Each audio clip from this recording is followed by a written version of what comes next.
do this and talk about spoopy things. It's not really I spoopy to think it's me. really, To some people, it's spooky. It's not spoopy to me, but to some people it's spooky. if You we know, it's took, funny. Even though I shouldn't get spooked, I do just because I watch too many horror movies. And so when I'm somewhere in the dark, then I start thinking of all the scary scenarios in my head. And I'm like, Mhm. stop doing that. That's exactly why I can't watch stuff like that, because it does stick around. And like, if I do that, when I go to sit in the power, sit to meditate, that's what comes in. You know what I mean? And I know it's my mind. I know it's not spirit. So as long as I can sort of move that out of my awareness, then I can continue sitting. Otherwise, I just have to like stop because it's annoying. But yeah. Yeah. So see, we have. Hello, everybody that's joining. It's so exciting. I'm so glad so many people are coming. Yeah, me too. Um, Thank you. Someone said my hair is very fun. I love my hair. I'm happy I finally did it and just, you know. It looks really, really good. And it also looks like it took a lot of time. It did. And I did it myself too, so it took its time, but it was worth it. I think, like redoing it when I have to like update the color, because it will eventually start to fade as it grows out. I don't think it will be too bad to do, but yeah, we'll see. We'll see how it goes. So I mean, for my followers that may not know you, do you Okay. want to say a little bit about yourself? Sure. Hi, I'm Megan Alisa. I'm an evidential psychic medium. I also do energy healing through trance mediumship. Through the healing for that, I also teach mediumship development. As a matter of fact, Michael is technically one of my students. She's a really good Yeah. teacher. And I love the spirit world. I love teaching about the spirit world, and helping people not be afraid of the spirit world is really kind of like my love of wanting to help people know they can connect themselves as well, and just sort of navigating people on a non-fear based path. Yes. Yes. And yourself, sir? My name is Michael, for those that don't know me. And I'm a paranormal investigator. I've been investigating the paranormal for quite some time. And just recently, within the last 6 months now, started developing as a medium with Michael Mayo and Megan. And it's been a journey. It's it teaches you a lot about yourself. It really does. It totally does. And like, I tell that to people all the time. The personal development side of the mediumship journey is so apparent as you go through it.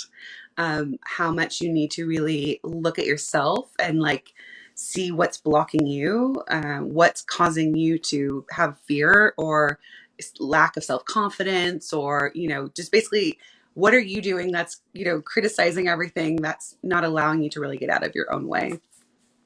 Right. Yeah. And so I feel like it's a good dynamic between us for this because, we have you that's been developing for years now, and then me that's like just starting. So we can speak to like different levels. To people have different questions on what it's Yeah. like to just start development versus, being a little bit further along and all that kind of stuff. So if anybody has any questions about mediumship or the paranormal, just start shooting it off in the chat, and we can answer as best as we can. Let's see. Do our loved ones in spirit connect with our higher selves? I sense a part of us is here and there. I would definitely say a part of us is always in the spirit world. So a bigger part of our soul is always in the spirit world. And it's possible our loved ones are also connecting with them on the other side as well, besides connecting with us here while we're here physically. Do you have any input on that? I mean, I agree because like our spirit is in here, so I think we are still connected, and that's kind of how we can work mediumistically because we do have that. You're able to connect, and it's something that really anybody can do as long as they're in development and training and just learning how to tap into that or listen. Yeah. Yeah, I'm going to keep pushing the whole development and training thing also throughout this talk, I think, because it is very apparent to me after being here on TikTok for since this last July, that there are a lot of people who use the title of medium or psychic, etc., who don't realize the importance of the development aspect. And they are misleading people and doing things unethically a lot. So that has been troublesome for me. But I would just say be aware of who you are taking what information from, and look into what kind of education have they had, how long have they developed for, before taking what they say on board, even if they're doing a reading for you, if they're showing you some cool thing that they can do, or whatever that may be. Just be intelligent about that, because there's a lot of very impressionable people, and I know that, and that is part of the ethics of being a medium. And but again, a lot of these people don't realize that that's an element that's important, or they just don't care. Right. So. Yeah, exactly. And watch for people that are also putting out evidence to support what they're doing. You know what I'm saying? Like you do, and I know like April Nicole and stuff. You'll put some of your readings out there. You'll do readings on Instagram and stuff like that, Mhm. where like you said, one of your things, put up or shut up. And so you'll put some of Yeah. your readings out there where people can see you're providing evidence that the sitter can validate, to know that what you're bringing forth is correct. And that's one of the reasons is I'm only 6 months into my development, and it's one of the reasons for me personally why I haven't put medium or psychic medium in any of my bios or titles or anything like that, because it's something that before I incorporate into like my videos or use on investigations or anything like that, I want to be really comfortable in what I'm doing and know that the information that I'm bringing through is accurate most of the time, because you're never 100% accurate, but you want to be in a good trajectory. Yeah. I respect that about you. I really do. And people that do take like their development seriously, that aren't, because you can say like, I have mediumistic awareness, right? You can say I'm in development as a medium. And that's a different thing from saying like, I'm a medium, because as soon as you say that, someone goes like, oh, you know what I mean? Like, stuff that I don't know. And it puts them in a position of power, technically, right? It's like a mental thing. So when you're out there saying these things, people just believe what you say, and that's a serious problem. So I definitely am trying. There's a handful of us out here on TikTok that are trying to educate more about this and help Mm-hmm. let people know that this is like an issue. But it's tricky. It's very tricky. Yeah. So. Music Lover asked a question. They said, when and how did you realize that you had the ability to tap in? For Do me, you want to answer? We or can for both both of answer. Do you us, want to yeah. answer first? Um, well, okay, so like technically, I didn't realize I could do mediumistic things until I was like 33. So I always had psychic awareness. I had lots of precognition, a lot of things that I would see or know before they happened. And that happened a lot throughout my entire life. And then supposedly, according to some of my family, I was bringing through information and connecting to my great grandmother, who was in the spirit world when I was very young, and talking about her and saying things that she said. And I guess they didn't tell me about anything to do with her. So that was there, but I just don't have a conscious memory of it. But I was told that. So, but what about for you? Kind of the same way. Like, I didn't start developing until 6 months ago, and I'm going to be 38 this year, But like you, there are always things throughout my life where it was like little psychic things that would happen where I would think of somebody and then they would call, or, just knowing what other people were thinking, or being able to come into a room and just really feel the energy and be like, are you okay? Or something, just Yeah. those things. But working like mediumistically wasn't until like 6 months ago. Yeah. And I really believe and trust in the timing that is meant to be for all of that. For like when people kind of awaken to the realization that like, hey, there's more than this physical reality, and hey, maybe I can like see if I can connect to that too. I really think that that all happens like literally. I just heard a pop in my room. But like literally, I just really believe that that timing is exactly how it's meant to be for that. Well, yeah, and like until recently, I didn't even know where to find a mentor, where to go about it, and we ended up finding each other on TikTok, and I was like, hey, what should I do? And you're like, check out Michael Mayo. I'm like, all right. Yeah, he's, you know, I'm somebody that like if I believe in someone and I love them, I'm gonna like tell everybody because I think it will benefit them. You know what I mean? Like if I know something is really great, like I want to let people know, like, hey, like this is a good path to kind of like look toward, especially because I had my own experience with it. I don't tend to give people recommendations without having my own experience with it to be able to like speak to that because I think that's kind of important. But yeah, he's a phenomenal teacher. You know, I'm so excited to get to teach with him now. And like, you know, what we're building together because we are trying to build a mediumship school and sort of just help get really good development out there for more people so that people are like on the right path with it. And then there can be better quality mediums out in the world. That's really the point.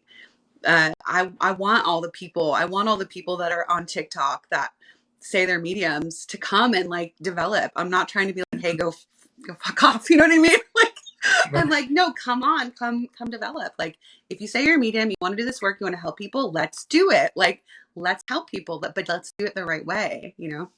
Yeah. It doesn't matter how far along you are in your development, you should always be, Yeah, I will always working continue to develop. Like I'm not like, oh, I'm developed, I'm done, and you know what I mean? Like I will never get to the point until I'm in the spirit world, I'm assuming, or I'm even then, I don't even know. At that point, I might Yeah. still be there, but like I will always give the opportunity to the spirit world to develop me further because I know there's more there. There's still more questions in the chat, and I'm gonna get to that in a minute. But like looking to the past of the mediums that developed previously, the pioneers of mediumship within the spiritualist movement, when you study the things that they were able to accomplish and do, like the legit mediums, not like the fake ones, it shows you that there's more there than just giving mental mediumship readings that are potential, that they can do more for those that are willing to give the time and dedication to develop. Right. So yeah. Let's see. I'm going back up. I've missed a bunch of things here. Let's see. So someone's asking if we could share this to like our YouTubes after, like save it, and that's a good idea. I've been so slacking on YouTube, you guys. I'm so sorry about that because yeah, I suck. I basically like went streamlined TikTok, like nah, YouTube, but I should go back to like posting longer content there. I think because I know people find it helpful. Let's see. Hey Beth, I see that you're here. Um, I'd love to know how you know the difference between spirit and your own mind. Yes, that is tricky. Michael, how have you found that to be? You know, it's one of the hardest things well, I mean, for me, it's one of the hardest things to learn as a developing medium because there are times where um, you'll think it's spirit trying to give you some type of information, and the sitter is like, nope, I don't know, I can't take it. And so for me, the way that I kind of know when it's spirit is when it's something just completely random that either I see in my mind's eye or will just kind of pop in my head, something that for no reason I should be thinking about. Does that make sense? Mm-hmm. And that's kind of when I know that it's spirit giving information. And you can tell when you're going into your thinking mind too, because if I'm reaching for something, then you can almost kind of feel spirit kind of dissipating a little bit, and then I'm like, okay, wait a minute. I'm like, I need to breathe a minute and recenter myself because I am going into my thinking mind. Yeah. Yeah, it's a lot of paying attention to what am I doing? Am I fully connected here to the spirit? Do I feel them strongly? Do I get the sense that as they're coming forward that I'm really leaning into their awareness and out of my thinking mind? And as obviously, like you're saying, is the information being able to be validated? Is what you're saying be able to be taken and getting a yes? Now, on occasion, that can be a little tricky, but you will grow into your mediumship and confidence with this to be able to say sometimes what you're saying you're interpreting, so you may need to go back to the spirit and say it slightly differently for them to understand. Sometimes a sitter may forget, which is psychic amnesia. That does happen. I can't even tell you how many times people immediately email me after, oh, I know who that person was, I knew all that information. But you have to learn how to not care. Essentially, you just go, okay, that's totally fine. Just take that with you. Like, you know what I mean? Just take it with you. Because I know I'm at the point, obviously, because I'm doing professionally, I should hope so, where I know when information's coming to me from spirit versus my mind coming in. I can tell the difference, the way it feels. And so I know when they're giving me information, I'll just say, okay, just take it with you. No big deal. Because they could either validate that with someone else or they'll remember later. It's not a big deal to me. But so yeah, it's a lot of paying attention, noticing like, am I taking a bit of information and then is my brain going, what does this mean? I'm trying to understand this. Like, am I adding to it? Am I adding anything to do with me onto what I'm receiving? Or am I just giving it? Am I being the real, medium, the instrument where I'm literally just letting it come out? Or am I adding Megan in and, being like, oh, what is this thing? Because people want to get it right and they're worried about getting it wrong. And so it's a lot of this. That's what I'm talking about, the personal development aspect. It's a lot of getting yourself out of the way, being able to tell the difference. So it's a lot of just like getting yourself out of the way. Like that's literally what mediumship is. It's like noticing, learning how to like just follow and trust and surrender. And like, so yeah.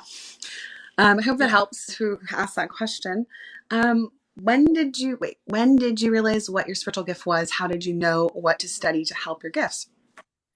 Well, for me, so I kind of was having a spiritual reawakening and I kept being led to certain things and places, having synchronicities and things like that.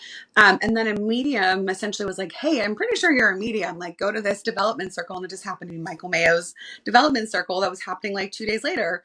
And I was like, I guess I could have walked into anybody's development circle, right? I could have like gone down this horrible path of like fear mongering and like all sorts of things could have happened, but I didn't. I ended up going to his class. And then that's how I knew, because that first night I was able to connect with the spirit. And that's how I knew personally. For me, like everything in my life until that point finally started to make sense of like all my experiences in my life. I was like, oh, okay. Like that all makes sense now. So that was my journey. What about for you, Michael? You know, I feel like it's one of the things that now that I'm developing as a medium, I feel like it's one of the things that I was missing in my investigations that finally I'm like, oh, that's what's been missing, because I've been investigating the paranormal and going to different haunted locations and stuff like that for years. And although I love investigating and collecting evidence, I've always felt like there was a piece that was missing. And I didn't really know what that was. And, like I said, by chance, we ended up coming across each other's TikToks. And once I started developing as a medium, I was like, it was just like a newfound passion and a part that I feel like fit. And I'm like, this is that missing piece. This is what I was missing, the whole time. And so that's it's weird how you just kind of fall into it, but it's right timing. Exactly. Exactly. That's literally how I feel about it. It's crazy how that works, but it is. I don't know if you have any questions there, but I still have some over here. But what are 2 to 3 things you would tell your younger self when you started your development journey? So I will hand that off to you first. Since I'm just starting, right? For me, one of my biggest struggles is I don't like to be wrong, and I'm very much like a guarded person where if I don't know the answer, if I don't know, and then I don't like answering, and that's something that I've had to move away from is realizing that it's not about me. It's not about if I get this right, if I get this wrong. It's about learning, and learning from the wrong answers, learning from the right answers, learning when I'm misinterpreting, learning when I'm going into my thinking mind. And so learning to be okay with wrong answers, because that's something like if I don't know the answer, I'm going to keep quiet. But Yeah. when you're developing, you just kind of have to say whatever's coming to you, and if it's right, it's right. If it's wrong, at least you know for future, oh, that's what that means, you know? Yeah, definitely. I can relate to that. I definitely, a lot of people come into this thinking there's this idea I have to do this and accomplish that. And, that's what we learn here. And then you have to let go of control, and you have to let go of your desire to get it right. You have to let go of all of those things. And so you become a more vulnerable person, um, which is good. I think you're kind of removing the shell of this character you've created for yourself through your life. And it helps you to kind of like put that away. So I think for me, there's nothing about my development or my journey I would change. Not any of it. Not any of my childhood abuse, not any of my terrible depression as a teenager and wanting to end my life. Like none of that is anything I'd want to change, because I love myself.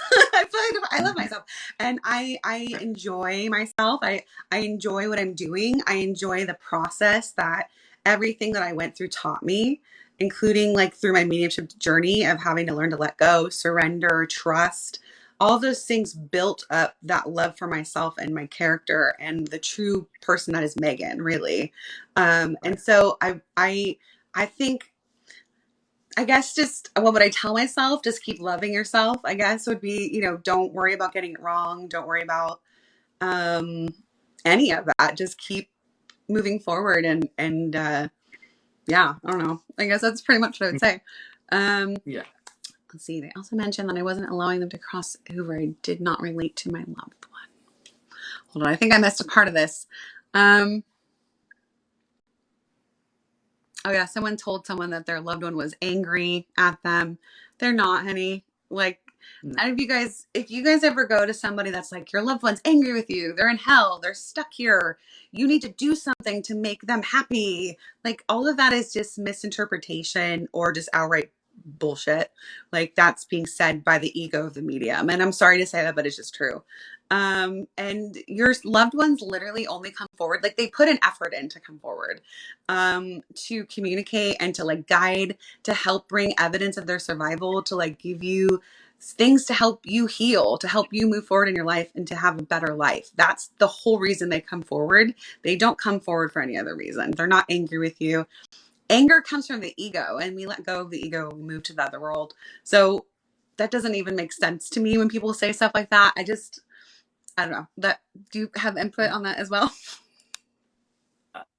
You basically said everything that. Yeah. Yeah, I feel the same way. But it leads into a good question that somebody had was, what are some tips to spot scammers? Oh yeah, sure. Well, obviously, like I was saying, development, so important. Going to somebody that is a non-fear based teacher too, because you can have training. Like there could be someone that has had training, but maybe had fear based training and is telling people you have a demon or an attachment or a curse or whatever. And those are not things that I have personally ever come across from the spirit world whatsoever.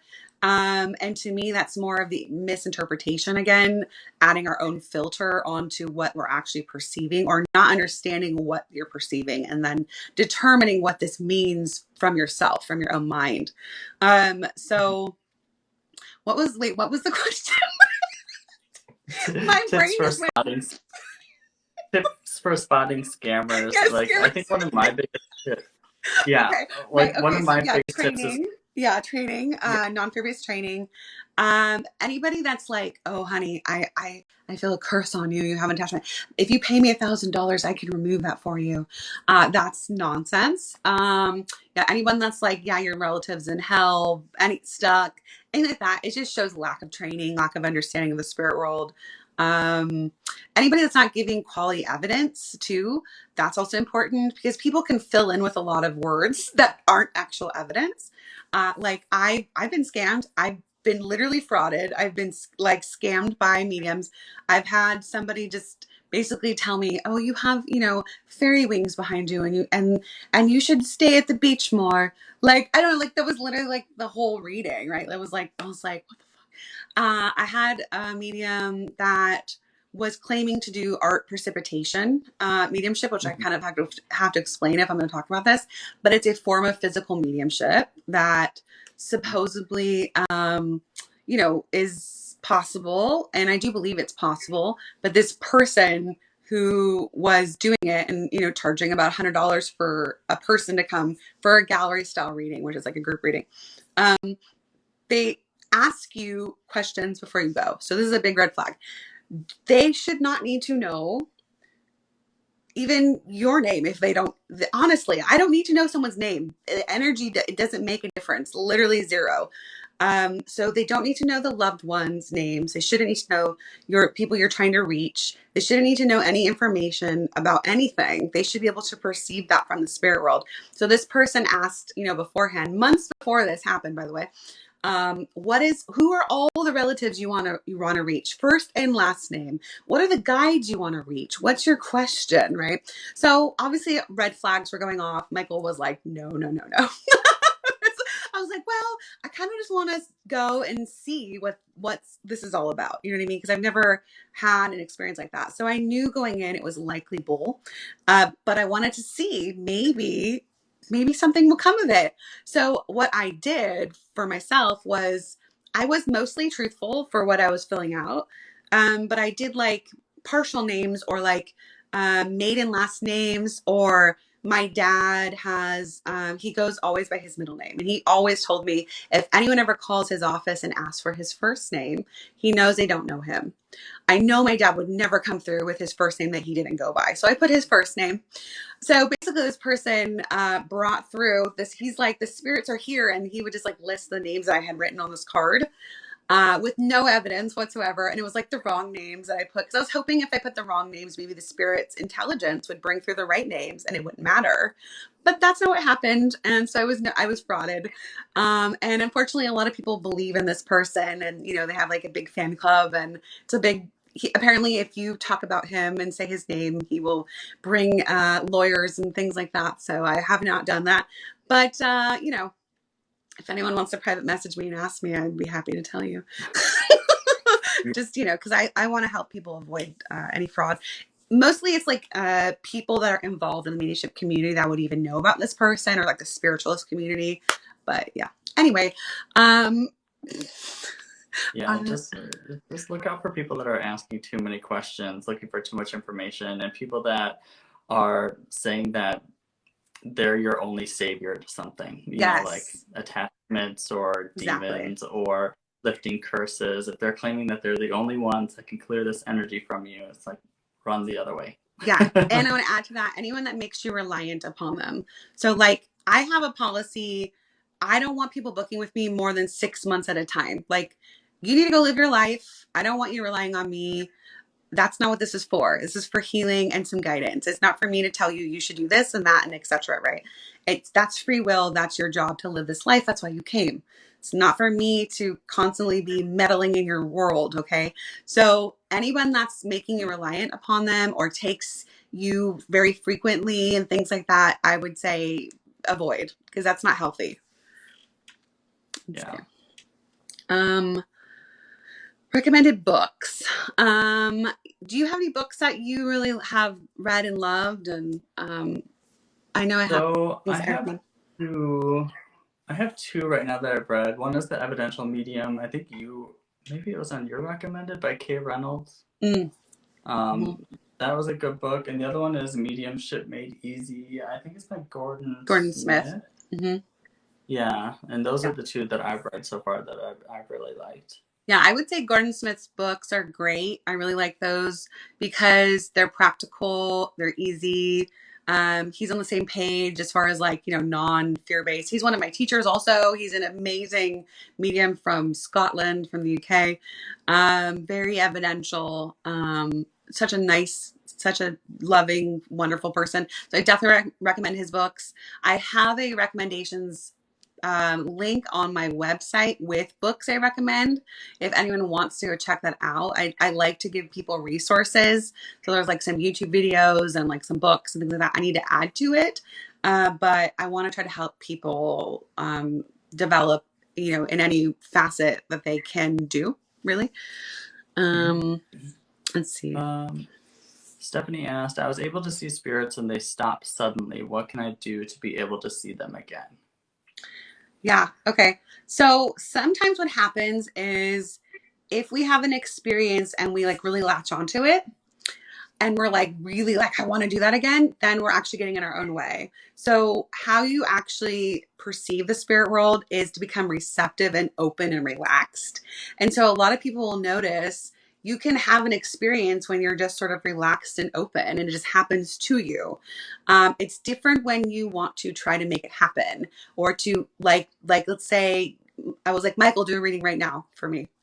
He'd be like, you have to kind of move yourself into a relaxed and open, receptive state. And that is something you learn to do through a process called sitting in the power, which is a meditative state. And you learn how to move your awareness into a receptive space through altered states of consciousness, essentially.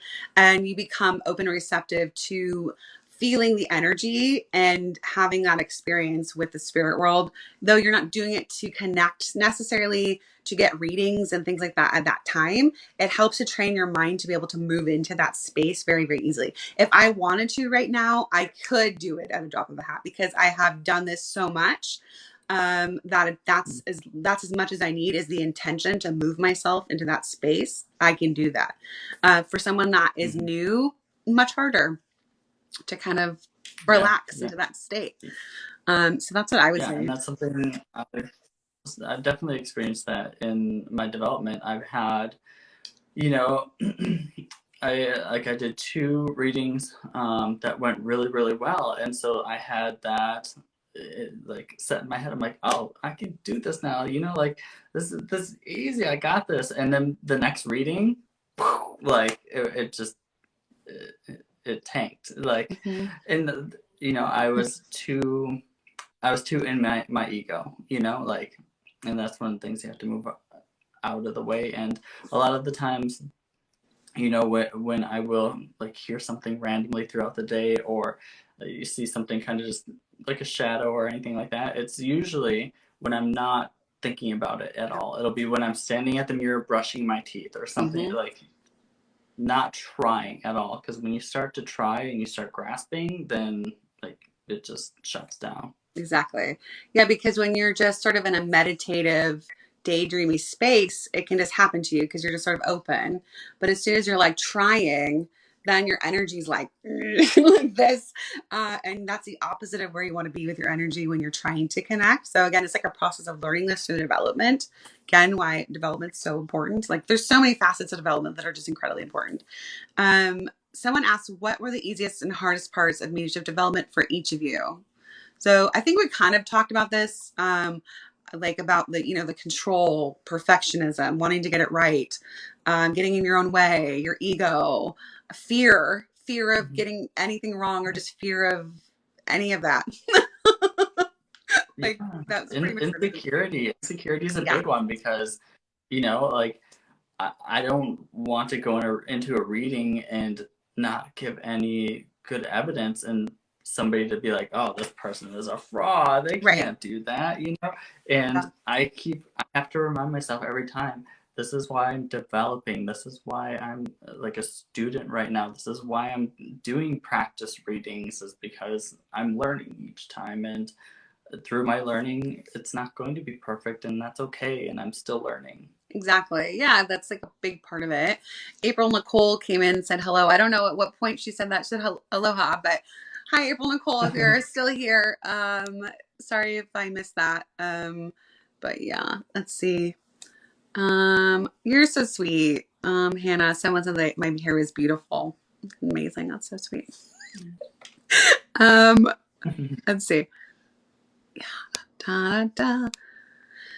Do you know any clairvoyance? I mean, yeah, I mean, we're clairvoyant just means you are perceiving, seeing, but I have, most of us access all of our clairs. Most of us maybe have strengths in certain areas and you can develop those further. But I would say most of us are clairvoyant as well. And like certain things about your clairs will grow over time. But let's see. People that are in. Wait, what? Oh, sorry. It's okay. Mystical Mandy Tarot asked, "Do you use pendulums?" Me personally, I use them very infrequently. I used to use them sometimes on investigations. For me, pendulums are kind of like dowsing rods, where it's very easy to get false positives because it's so tricky to hold it very, very still, and dowsing rods are hard to hold still. Not to say that you can't get answers from them, but I like to do things that are a little bit more solid.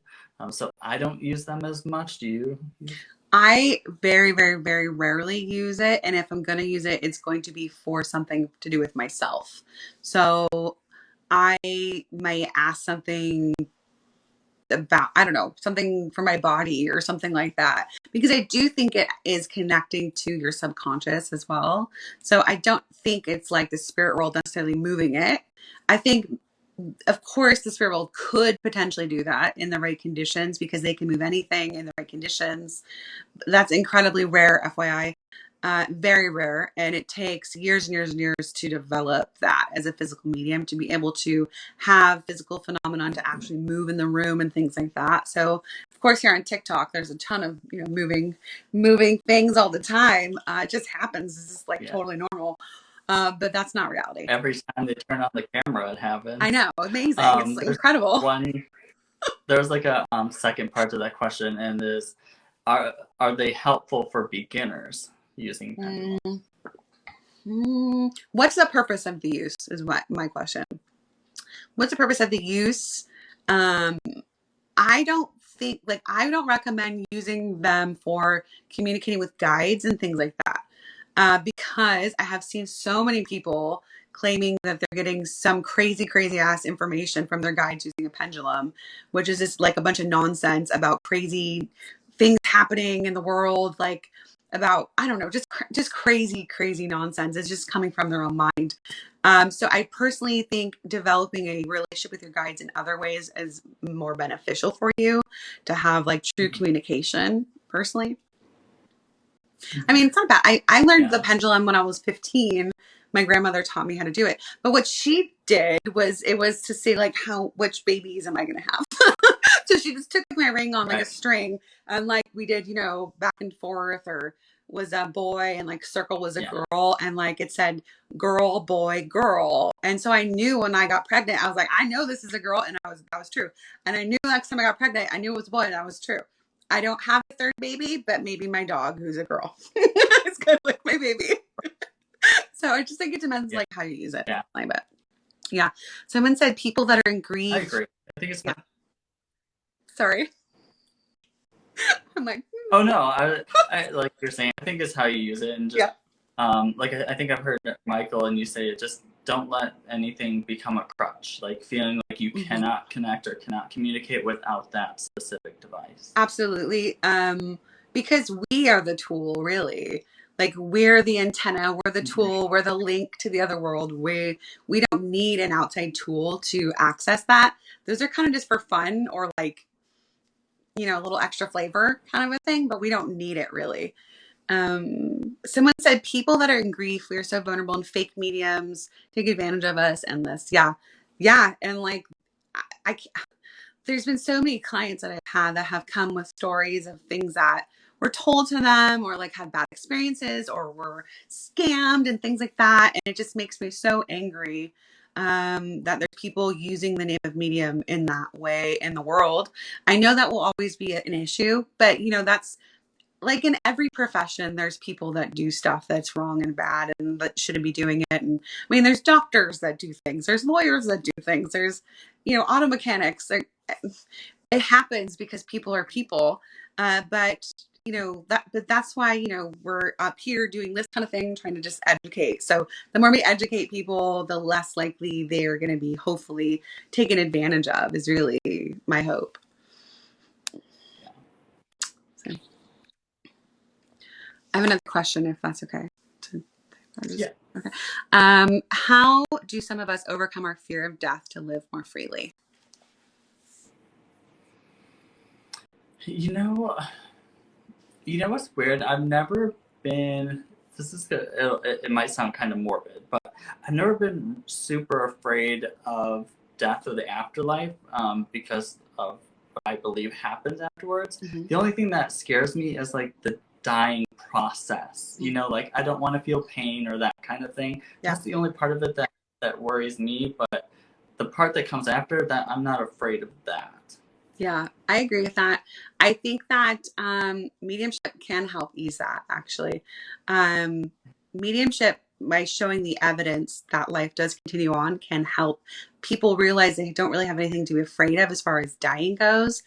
I think that dying is sort of like, all of a sudden, it's like kind of like you're walking and you trip and all of a sudden you're on the floor.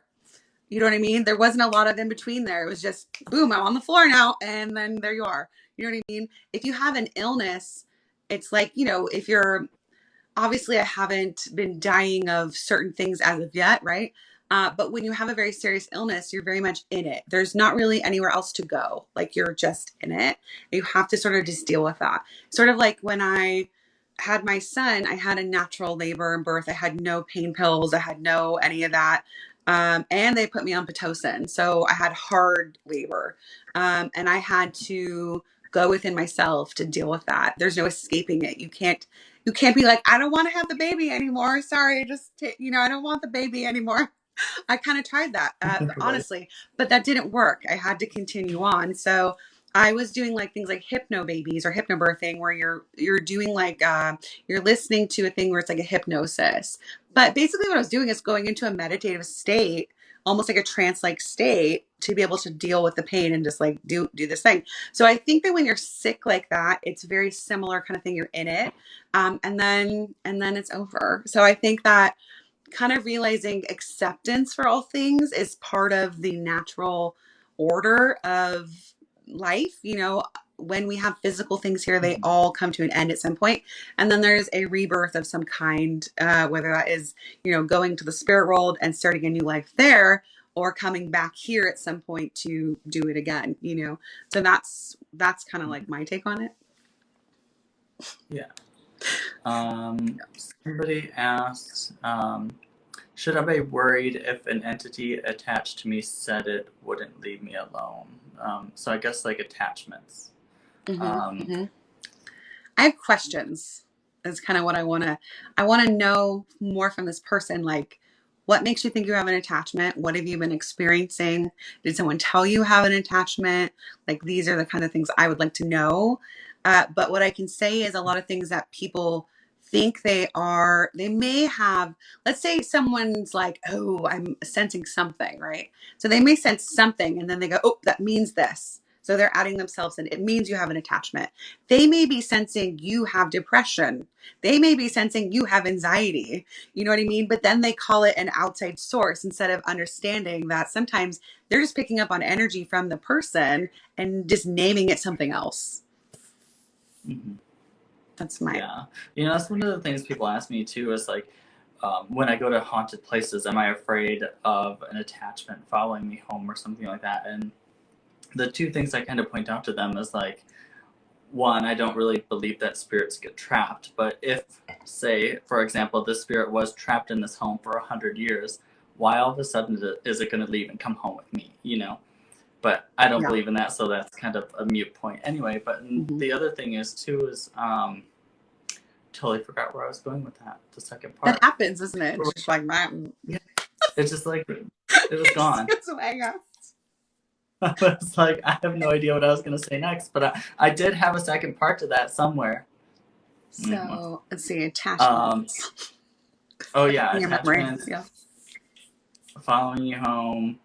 Oh, and the other thing I was gonna say is when I do get home from investigations or other people get home from investigations, I think part of the reason why people think they have attachments is because when you go to these places, you open yourself up to the paranormal and to spirit. And I think when you come home, you're still open to a point. So I think you're just more open to things happening around you that you normally wouldn't sense. And then people get afraid that, oh, something followed me home, when it could just be your loved ones around, your spirit guides, angels, whatever. Hmm. And you're just picking up on that, which normally you were closed off to or not as open to. So I don't necessarily Yeah. think anything follows you home. I think you're just more open to experiencing things around you.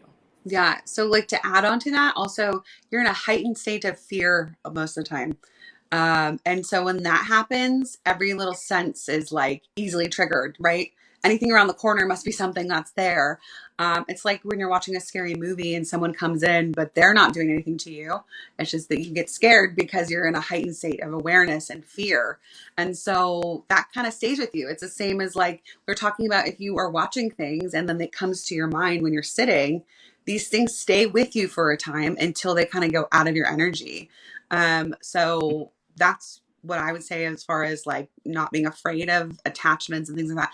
Literally, I've never sensed anything like that. It's always like things that are happening within that person or like unhealed traumas or like things that like they're carrying around with them from themselves that are needing to be looked at and dealt with because that's part of what we have to do as people as we a lot of times in this society we bury things and we don't get rid of them by burying them. We literally just keep them in our energy. And that's what psychic sense is. They sense what's happening in someone's energy. They don't always know the name for what is happening in the energy, depending on their training and things like that. But that's a lot of times what's happening. Yeah. Let me see. What? Sorry, I'm like reading my little messages here.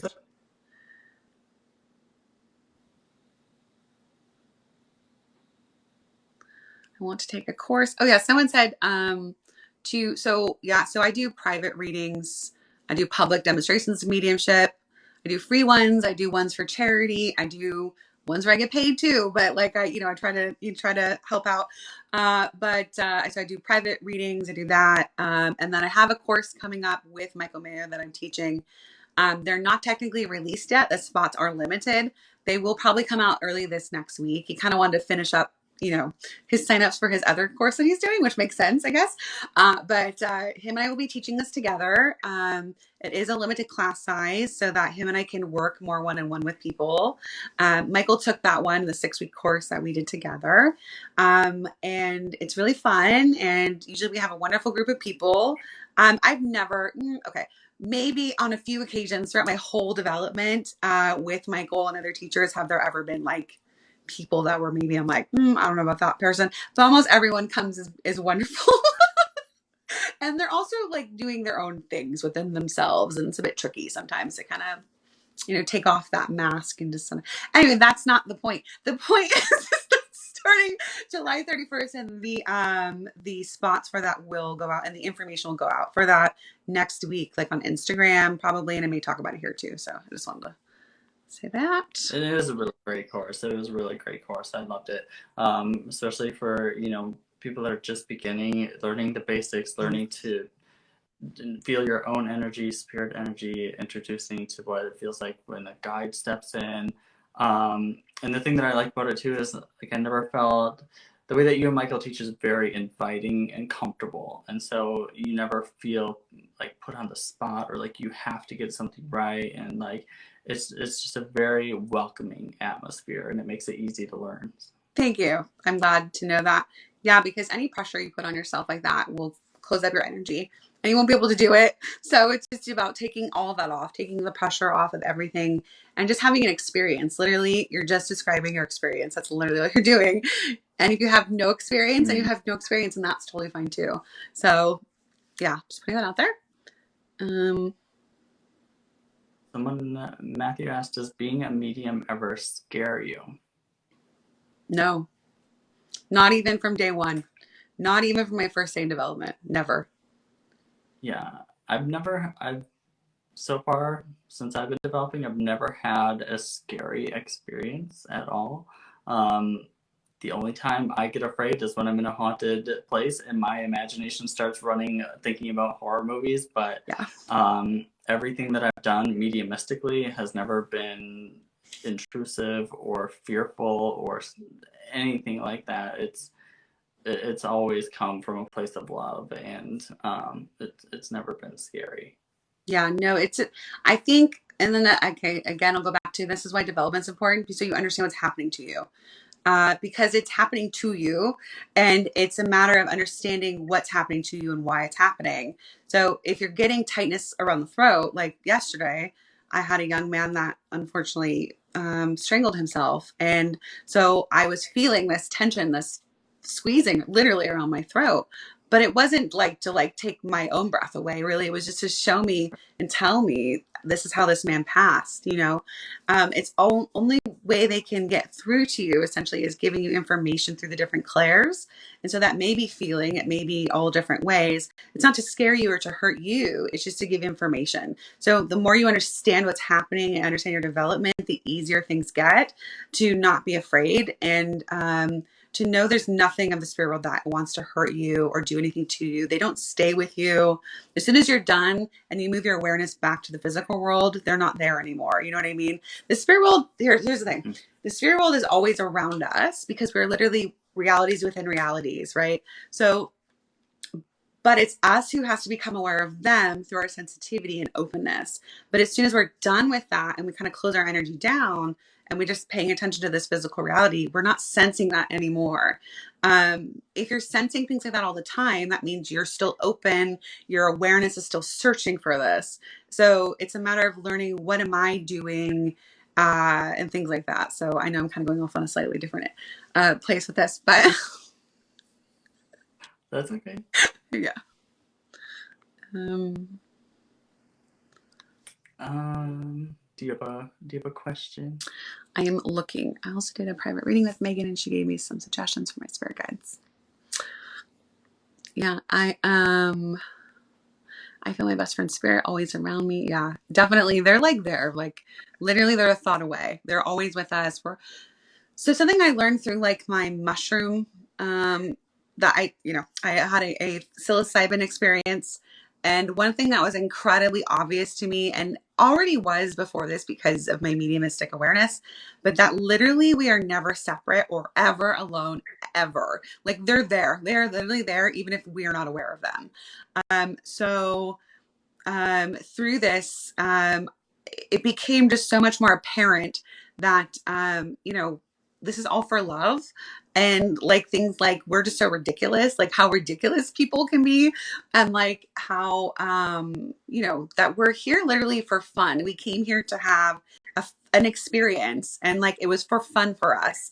Even like the hard stuff is still for fun for us because we can, you know what I mean? It's like we can do it. I'm not even sure how I got on that, but I don't even know. Let's see. I'm looking for more questions. Bucky said, "Hey, Michael." Hey, Bucky. Hello. Um,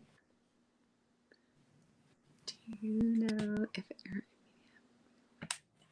do you need to know if you are a medium to do any classes with? No, I didn't know. I literally had no idea. So basically, I will say this. If you have some sort of sensitivity, that's helpful, obviously. So if you're like empathic, you can sort of feel emotions from people, or if you have psychic experiences, which everybody technically can have, just some people may ignore them because they're like in their thinking mind a lot, right? So if you have those sorts of experiences, or you have a feeling like, hey, I'd like to explore this and see what's possible, that's all that's needed. Is this a desire to develop and see what you can develop through your time and dedication? And to know it's not a race, or like you can't put a time on it. You can't be like, okay, I'm going to do this 6-week course. And when I'm done with this, I'm going to be working as a medium, and that's how that's going to go. And if it doesn't, that, you know what I mean? Like you can't do that. It literally takes years to develop properly to be able to give quality, consistent information every time you sit down to do a reading. if you can't do that, you shouldn't be charging people to do this work. So it's just know that like it's gonna take its time. It's an unfoldment process, and there's no like time or date on the calendar where you're gonna be like, okay, I'm done with this necessarily. Yeah. um, Yeah, I agree. I feel like anybody can open up to it and develop and learn.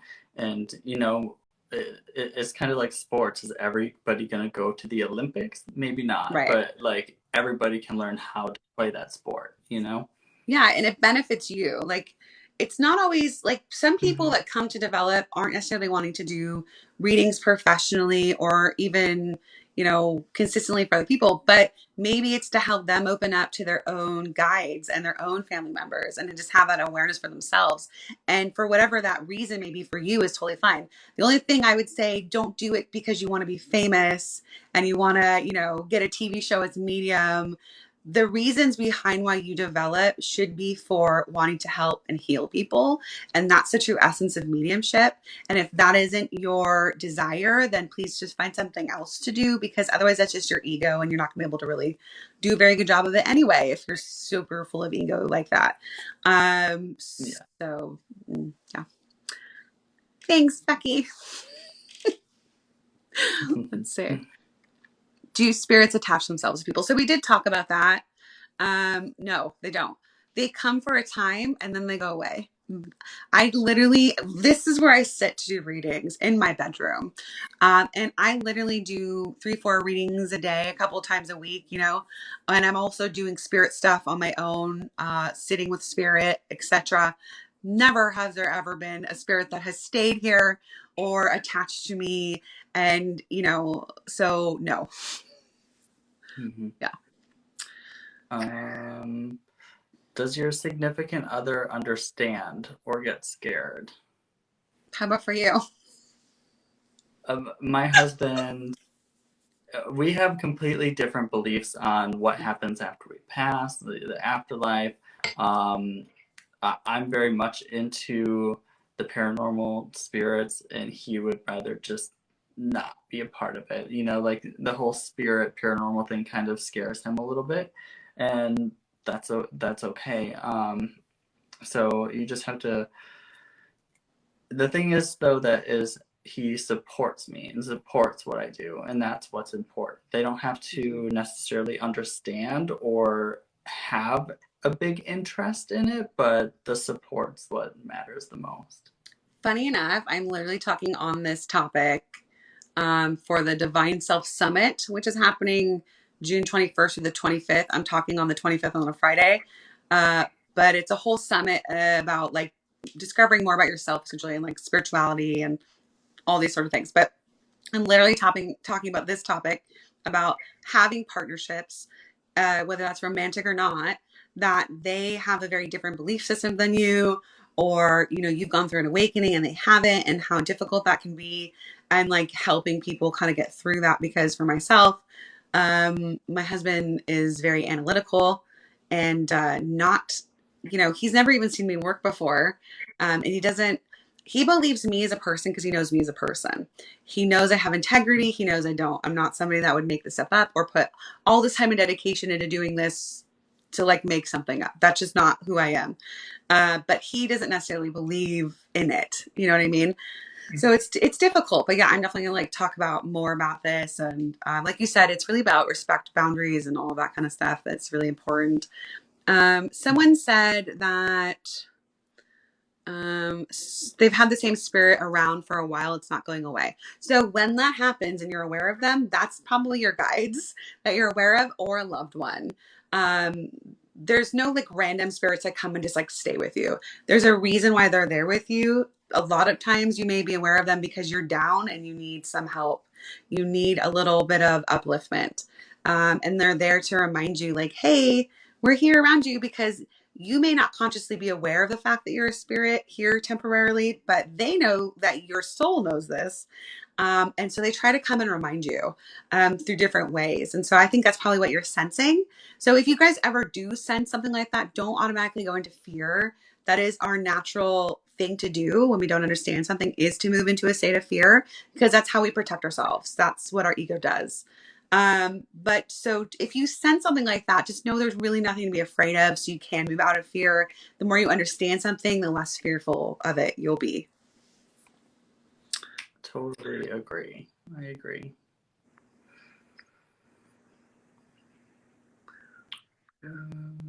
Is it possible that pets can sense spirits? Mm-hmm. Yeah, absolutely. The funny thing is, like, my dog Sadie literally is almost always with me when I'm doing readings, and she's just happily sleeping on the bed. But she likes to be around me a lot of times when I'm doing spirit work. Do you have cats? Do you have? I don't. I used to have cats. I Okay, have two dogs, right? I And used to have you cats know, too. yeah. I think they But sense my, more.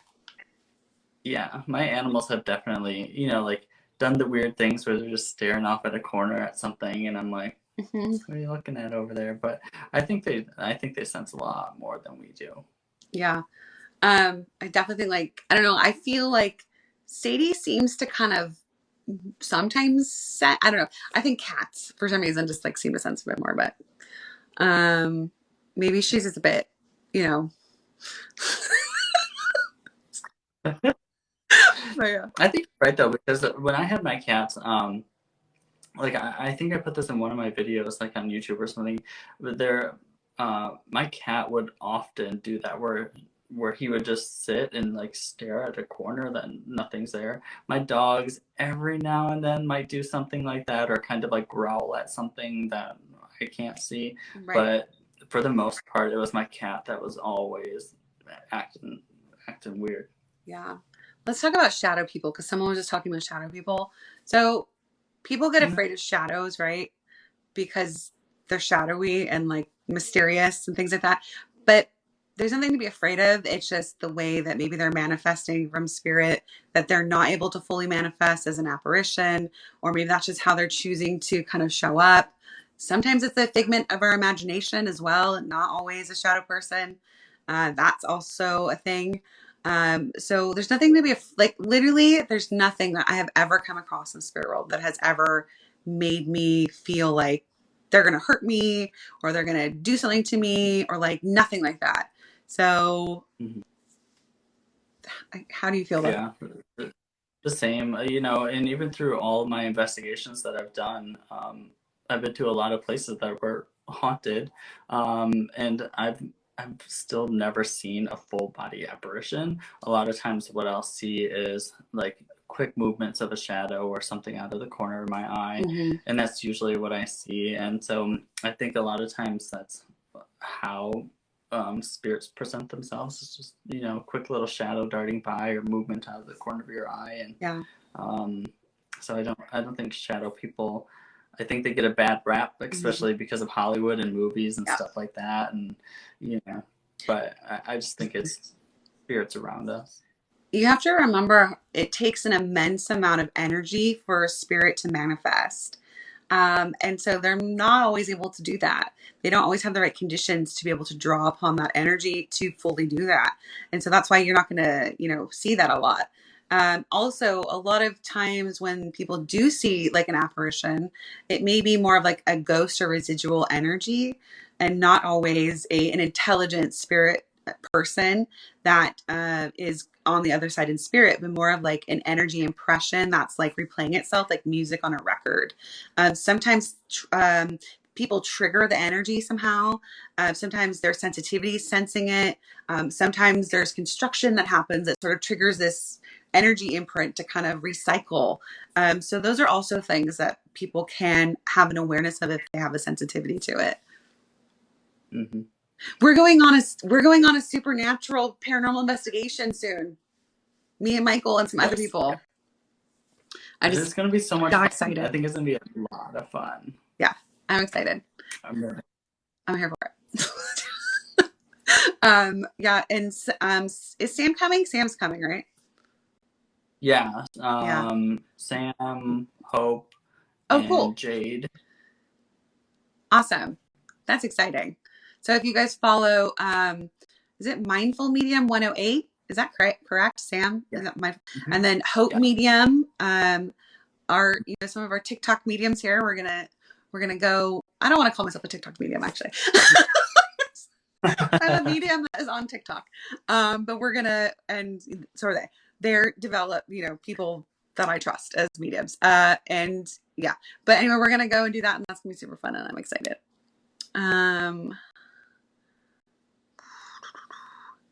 Do you believe in hauntings? So, I believe this is what I think. I think a lot of haunted spaces, I think a lot of it is residual energy that we're picking up on when we go into a place. There are places where I have gotten intelligent responses, but I don't subscribe to the idea that a ghost or spirit is trapped there. I kind of feel like it's almost like when we're doing a reading for somebody else, when we're setting that intention out there to connect with that spirit, I think sometimes they will come through and communicate with us, but I don't think it's because they're trapped in that space or trapped in that home. So Yeah. so with hauntings, I do believe a lot of it's residual energy, and then sometimes you get that intelligent spirit that comes through. I agree. I would also add that yes, there could be someone that was previously involved or lived at that location or whatever, that maybe because you're putting that intention out, like you're saying, to like connect with them, that maybe they may show up. But the other thing that could potentially happen as well is whoever you're there with, their loved ones can come forward. So you may actually just be connecting with their loved ones who are always there with them too, because you're giving them the opportunity to connect. And they are opportunists. They will take the opportunity to connect because you are giving it to them. So that's the other thing. So yeah, I don't believe necessarily in like yes, poltergeist activity and things like that are real, but they're not coming from the spirit world. They're coming from most of the time pent up energy, stuffed down energy that becomes kinetic energy in the environment. So it's usually places where there's either like a teenager going through a bunch of hormonal changes and anger, or in a home where there's a lot of anger and things happening. And then we got, physical things moving in the house. But that's not from a demon or like things like that people claim. Yeah. What does it mean when a Ouija board tells you to open the door? I need more context, I think, with that. Because I just need more context. Do you have a question there? When someone passes to the other side, do they have to learn how to communicate with the living? I don't think they have to learn how. I think it's more us learning how to communicate with them. I think, like I don't think it's a learning process for them. I think it's a learning process for the medium or for us. So what do you think? I'll also add, like, just like here in this world, we have better communicators and some that are less. So in the spirit world, sometimes you will have spirits that are better communicators because they are naturally better at that. And some that are maybe more quiet and things like that, that maybe for some mediums or people picking up on things, it may be more, I don't want to say difficult, but not as easy in a way of like the flow. So some communicators will click really well with your energy, and maybe some can sometimes be a little bit less so. Not to say you can't get information from them. The other thing as well is we have to include in this equation, not just the spirit and not just the medium, but actually the person receiving it. If they have a really giving, open energy, it makes the communication a lot easier because it's all three of you connecting and making this work properly when you are connecting with a spirit person. So if somebody has a very closed off energy, that can make it really hard. I've had people come like that, and I just feel like my energy is having to work so much harder, and it's like exhausting after. Where like normally when I work with the spirit world, I feel invigorated, I'm feeling excited after, or like I feel energized. So I've never had a communicator that I would say was a poor communicator or didn't know how to do it. And there is also instances where literally there was a medium giving a demonstration and to a spiritualist at a spiritualist church. And this lady said, described, someone coming through, someone's mother. And this lady in the congregation said, yes, I understand who that is, but my mother's at home. she's at home. We left to come here, but she's home. So I don't know. And she's like, I'm really sorry to tell you this, dear, but your mother has passed to the spirit world. And sure enough, while they were gone, she had passed and came there. She was a spiritualist herself, had came there to communicate that she had passed. So it doesn't take time necessarily to learn how to communicate if you're someone that's, especially if you're a good communicator in general. But I think it's a natural thing because really it's telepathy and we do this naturally. We just don't realize it. It's a form of telepathy, the way the communication comes through. So I think we're always doing that. We're just not aware of it. Sorry, I give really long-winded answers sometimes. No, that's I just keep fine. more things keep coming in my mind. So yeah. Let's see. Oh, is Hope here? Someone said hi, Hope Medium. So she must be here. Hi, Hope. We're talking about our adventure coming up. When people say they have a curse, let's see. Oh, what does it mean when a spirit, etc., knocks 3 times? Means that's awesome. If you have a spirit knocking on your door or knocking on your wall, that's super awesome. I would love to have that happen. That means that there's some sort of physical phenomenon coming through. That's called a rapping. That's actually how spiritualism started. And when I say spiritualism, I mean the movement of spiritualism. Obviously, these sorts of abilities have always been naturally upon people because we are spirit. But spiritualism and the idea of what mediums are now came through rappings in Hydesville in New York City, or not New York City, in New York, in Hydesville. And there was rappings on the wall, and these 2 young girls were able to perceive this and find through the communication that was happening that there was a person that had been buried in their cellar. And so they would say, knock once for this or knock twice for that kind of thing. And they built up a communication to be able to find this out. But this is kind of how spiritualism started. So if you're having that, experiment. You know what I mean? Don't be afraid of it. That's my opinion about it. If I had that happening, I would want to experiment and do the same sort of thing that they were doing to have some sort of communication happening. Yeah. I think sometimes people get afraid too because of the whole evil devil, people Right. will say, oh, 3 times it's the mocking of the Holy Trinity and stuff like Oh, that. yeah. And I'm like, no, I'm like, it's just, they're just Right. communicating. Just not everything is evil. No. Not everything is Yeah. We have to understand this communication is natural and we are spirit ourselves. This is a natural thing. Religion and things like that are technically man-made. Okay. Even if they're scriptural that came through a medium, where the information came through from spirit to write it down. And so a lot of these things have come through these religions that changed over time to be used to control people, to bring fear in where it wasn't necessarily there before. So there's wonderful things about religions. There's lots of wonderful, loving things that happen, and then there's a lot of unfortunate things that happen through those things. And there's a lot of fear mongering spreading that isn't necessarily the truth of what spirit is or what communication with spirit is. Mm-hmm. So I love all the mediums that are here. That makes me so happy. They're all here and we're having our own spirit circle kind of happening here as we're talking. Somebody had asked, I'm curious to know, is there such a thing as daytime paranormal activity, and why do people always investigate at night? I know for me personally, and why a lot of investigators go at night is because it's quieter. You don't have all the data. You have a lot less daytime traffic, noise, people outside, and so it eliminates some of that outside noise and distraction. So it's a lot easier to discern what's coming from inside the house versus outside of the house. It's not necessarily that spirits communicate better at night or anything like that. It's just, for us, it's quieter and it's easier to hear what's going on in the house. That's true. The other element I'll throw in there is seance conditions, which are pitch black, right?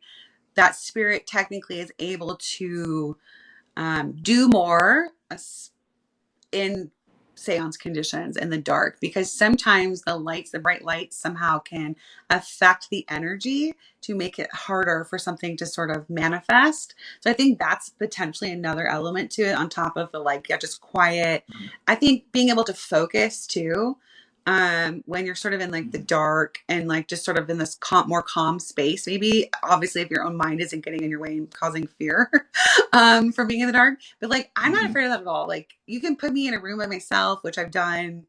Um, like, I just was sort of like, okay, well, this is happening. But you know, I'm not afraid of the spirit world. I'm afraid of people here. So like, I don't want to go to like a place like, I know like Michael and Hope and Sam just went to a place out where there's like, you know, outside and stuff. And like, for one, I didn't want to go because there was no toilet. So that was a thing for me. But secondly, like, I get nervous of like animals, like wild animals or like random crazy people. Like, those are the sort of things that make me afraid, not the spirit world. It's like the stuff here. But Yeah. I had a question come through while you were in the bathroom, and I said I'd yeah. wait until you came back. Okay. But they're asking, what do we think about possessions? Oh, sure.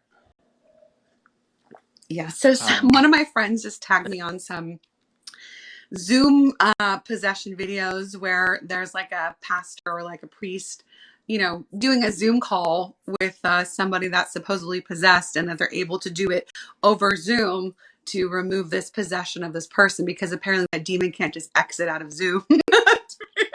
Possessed.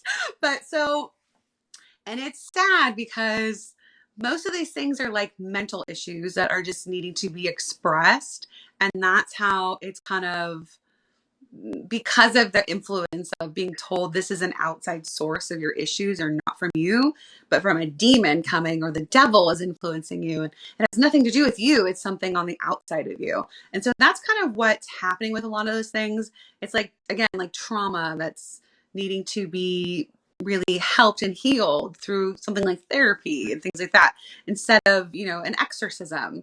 And exorcisms are notoriously dangerous and have killed people, including children, because of their misinterpretation of these evil things that are, you know, possessing these people, which is most of the time just mental illness or something else that needs to be healed for them, or just a complete misunderstanding of moral things. You know what I mean? Like somebody that is maybe, you know, an nymphomaniac or something like that, that, you know, they say, oh, that must be the demons and the devil making this person do it, and they need to be exorcised.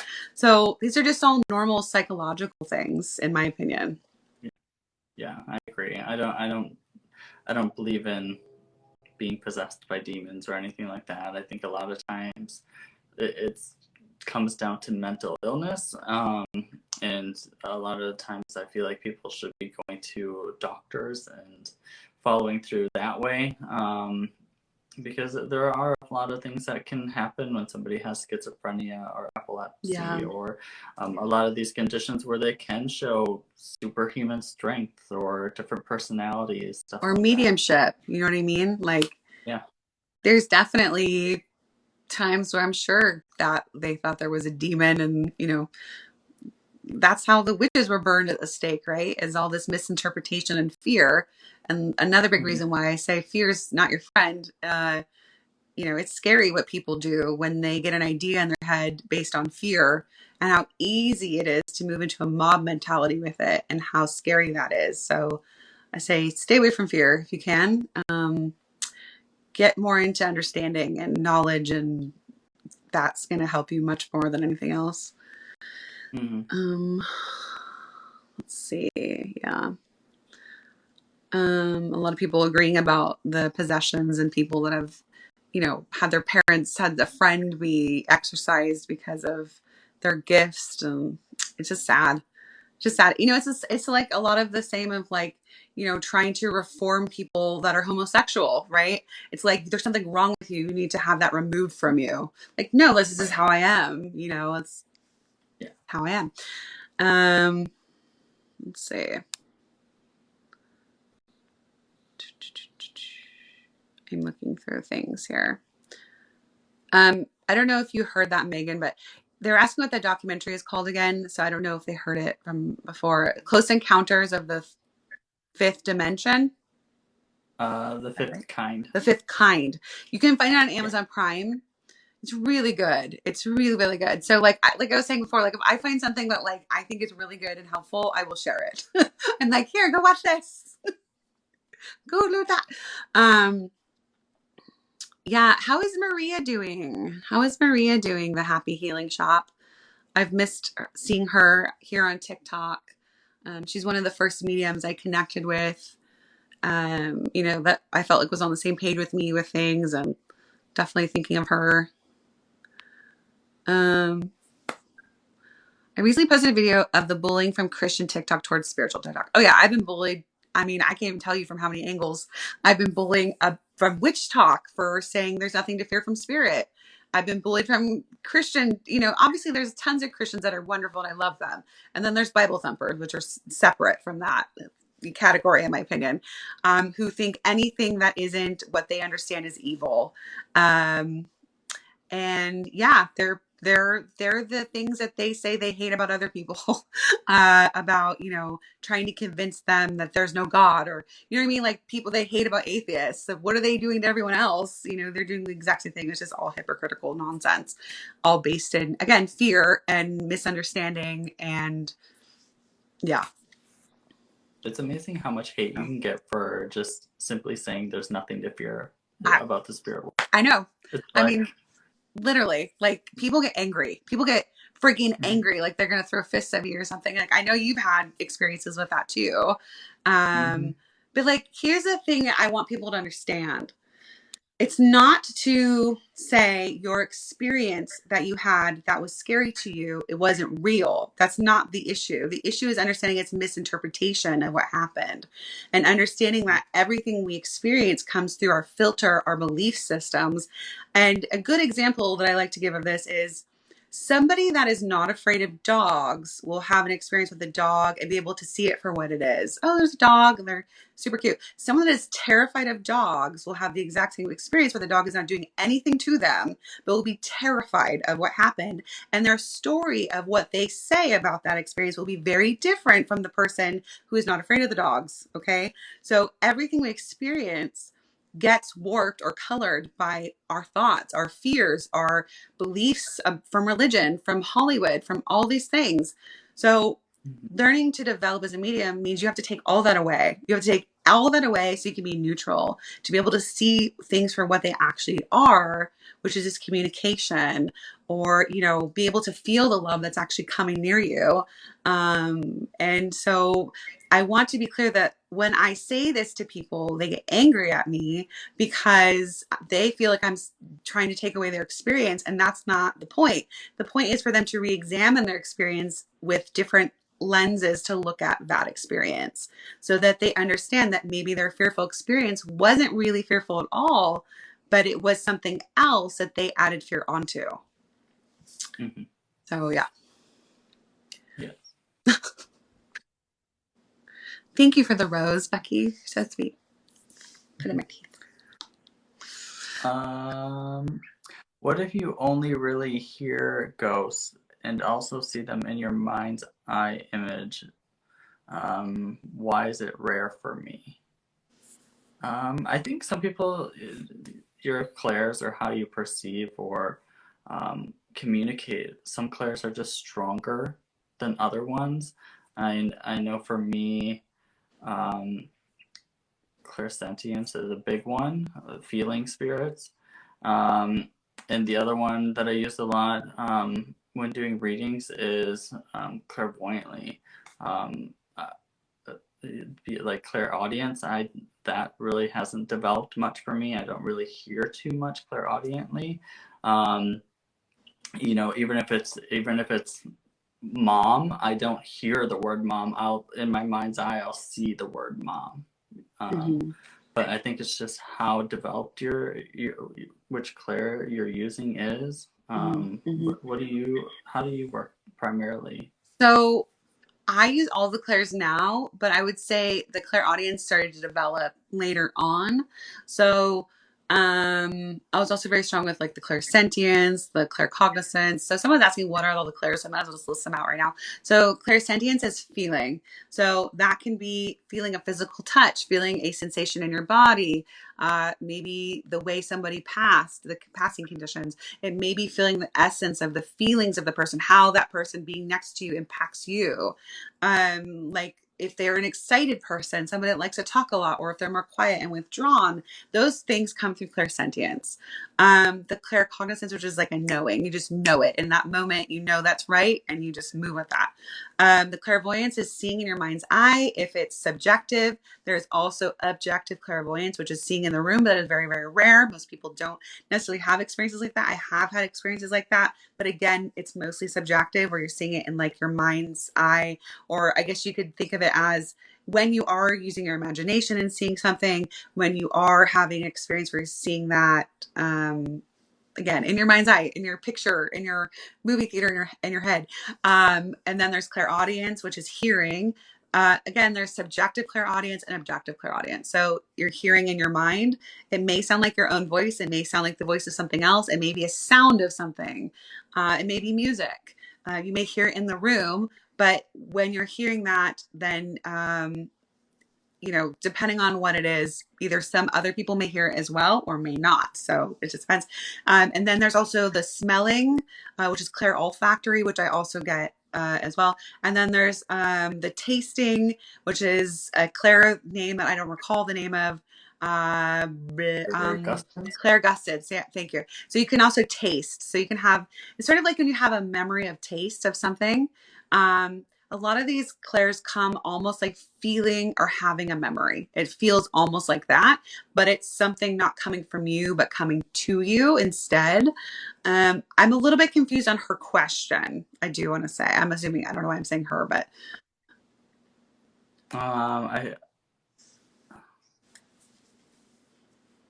I'm not sure. I think maybe it was just because that's kind of how it comes to her. Mm-hmm. So she's saying, why does it? So the other thing I would say, so this is where we also need to bring in the, knowing that what's my mind versus not my mind, having that awareness of that, which is why developing as a medium is also incredibly helpful, because you have to read for other people. And you have to then be able to receive a yes, no, or I don't know from the information you're coming through you. That way, for certain, like, yes, this is spirit, versus like, oh, my mind's just coming in to make up things, because that can happen so easily. And you may not always realize it. So that's something that is a thing, really. Not to like take away from saying like that's what's happening to you, because I don't know. I'm just saying that's something to look at, is all I'm saying. Someone's asking how to heal trauma that is causing energy blocks. So that's where therapy 100%. Some people call it shadow work and things like that, but it's really about bringing to the surface some of the things that we may not necessarily want to look at within ourselves, and accepting and loving those parts of ourselves and integrating them as a whole, and realizing we're not perfect people. We're not meant to be perfect people. And learning how to sort of accept and forgive. And forgiveness isn't for the other person, it's for you. So you can move on and sort of heal, so that you're not re-triggering those traumas over and over again. Like it's called, the pain body, right? So we are constantly having these things that are unhealed in us be re-triggered over and over again. And it's not actually the thing that's happening right now, but the original thing that is coming to the surface. And it's something for us to just look at. So like when we have those experiences, to sort of sit and reflect of why is this happening. And if you need professional help to do that with therapy, highly recommend that. I think therapy is incredibly helpful for literally everybody. Mm-hmm. Yeah. I guess I have two questions that kind of work together. Okay. One is, how can you develop your gift? And the other one is, would you say I'd have to work on opening my third eye for everything to develop more? I mean, for me, a lot of my development has been working with mentors, sitting in circles, sitting in the power, learning how to just kind of like still my own mind, move out of the way, learning how to feel my own energy first, so that I can tell when another energy is coming into mine.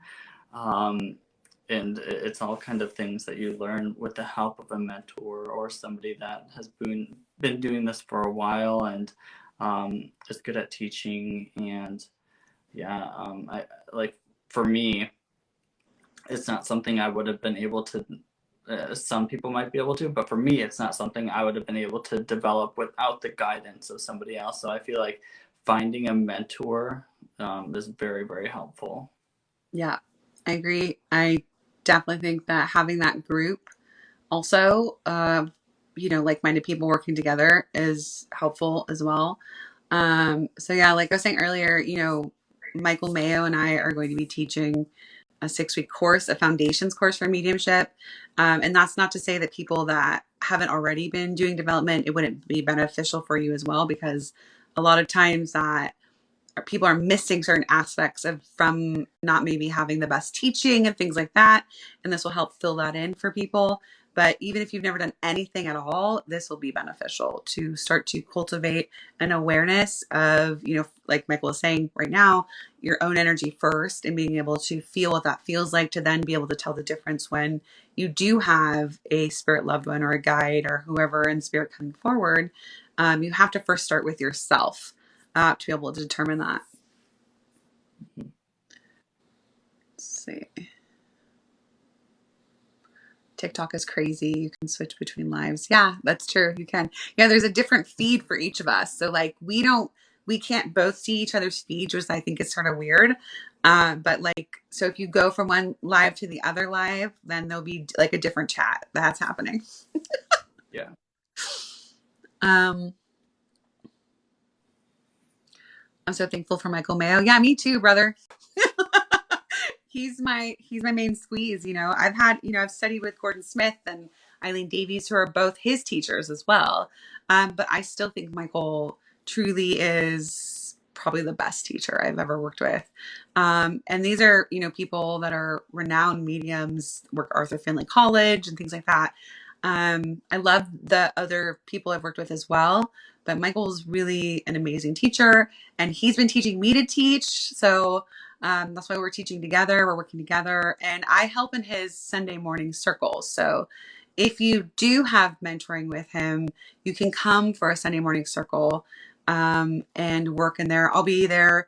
I work with a lot of the new students, and I work one-on-one with people to kind of help them sense more, and to kind of guide them through things step by step, and help do that. And last week we kind of switched, and I was working with a lot of the mediums that were teamed up working one-on-one, and that was fun to get to kind of help them when they're getting stuck. I love getting to do that. Like, I love getting to like get in there and like, because that's my Virgo moon. I want to be like and like, Right. help people what I'm sensing is happening within their mediumship, to be able to do that. So yeah. Let's see. Yeah, Michael is genuine. Absolutely. It's another reason I love him. You too, Michael, but Michael Mayer too. But I collect Michaels. I collect Michaels, as they're like my favorite people apparently. Michaels. Um, Yeah. Someone asked, is it harder to develop your skills the older that you get? I don't think so. Like, no, I don't think so. But it's going to be more of like, it's about perception and being able to sense. So, and also getting, stilling your mind, moving your mind out of the way. So it's more about your own temperament, I would say, and like your own ability to sort of be in the moment with things. I don't know. I would think anyone at any age could potentially develop their mediumship abilities. Yeah, I agree. I feel like, you know, I'm I'm in my later 30s and I feel like my development is coming along pretty well. And I think it just depends on your dedication really and how much effort and time you put into developing, because you, it's not one of those things where you can just go to a practice reading once a week and be doing it in like 2 months. It's a lot of time and energy that you put Hmm. into it, into your development. And I think that's the main key is just how much you put into it. Yeah, I definitely agree with that. I'm going to be 39 in December. So, we're like close to the same age, really. Yes. And yeah, like there are unfortunately people that like, I would say this is more, I haven't experienced this too much in like Michael's circle, but when we had like the in-person circle, there would be, that odd person that would just sort of come in thinking they're going to, get business cards printed, after their first class and be able to do mediumship. And that's really not how it works. And it shouldn't, please don't. Please don't do that. It, like Michael was saying, it takes years. And then all of a sudden you just get to a certain point and you're just like, oh, okay, like this, okay, this is kind of what it's supposed to be like. You know what I mean? Mhm. There was a time before I went out on my own where I was kind of almost getting there. And like I asked Michael, like, what is your opinion about me kind of moving out to start doing, just readings for the public and like, for donation or free readings, whatever. He's like, give it maybe 6 more months kind of thing. And he was right. Like, you know what I mean? Like I could tell from that point to where I went to, and I've even grown Mhm. beyond that, that there was a big difference. So it's really about this consistency and like this ability to have true confidence in yourself and not have any fear and not get in your own way. Um, that kind of shows up along the journey as you're going. And it just sort of happens over time. You don't even realize it sometimes that you'll just grow all of a sudden. And, there are times where you may fumble, like even from that point, there's times where maybe something in your life is going on that makes it so it's really hard to connect, or there's something that's taking your mind away from being present to be able to do this, or whatever. You're going through grief yourself. You know what I mean? All these things can be a contributing factor to being able to do this work properly. So just know, like, there's no straight path for mediumship. It's sort of like wee, and then maybe go backwards a little bit. And then, oh, we'll go back forward a little bit Mhm. again. Yeah. So it's just, it's just part of it. Yeah. Yeah. Let's see who's never went, huh? Have you met anyone that really never had an experience? I feel like everyone has had to have felt something. My husband's never felt a damn thing in his life when it comes to like my kids are like sensitive and like I know there's something that can be developed there with them. We're like I had, I can feel not everyone's sensitive to feeling energy like I am. Some people are more so and you can be developed further. Anyway, so I was holding like a crystal in my hand. It was moldavite actually, which is quite strong when you feel it if you're sensitive to energy.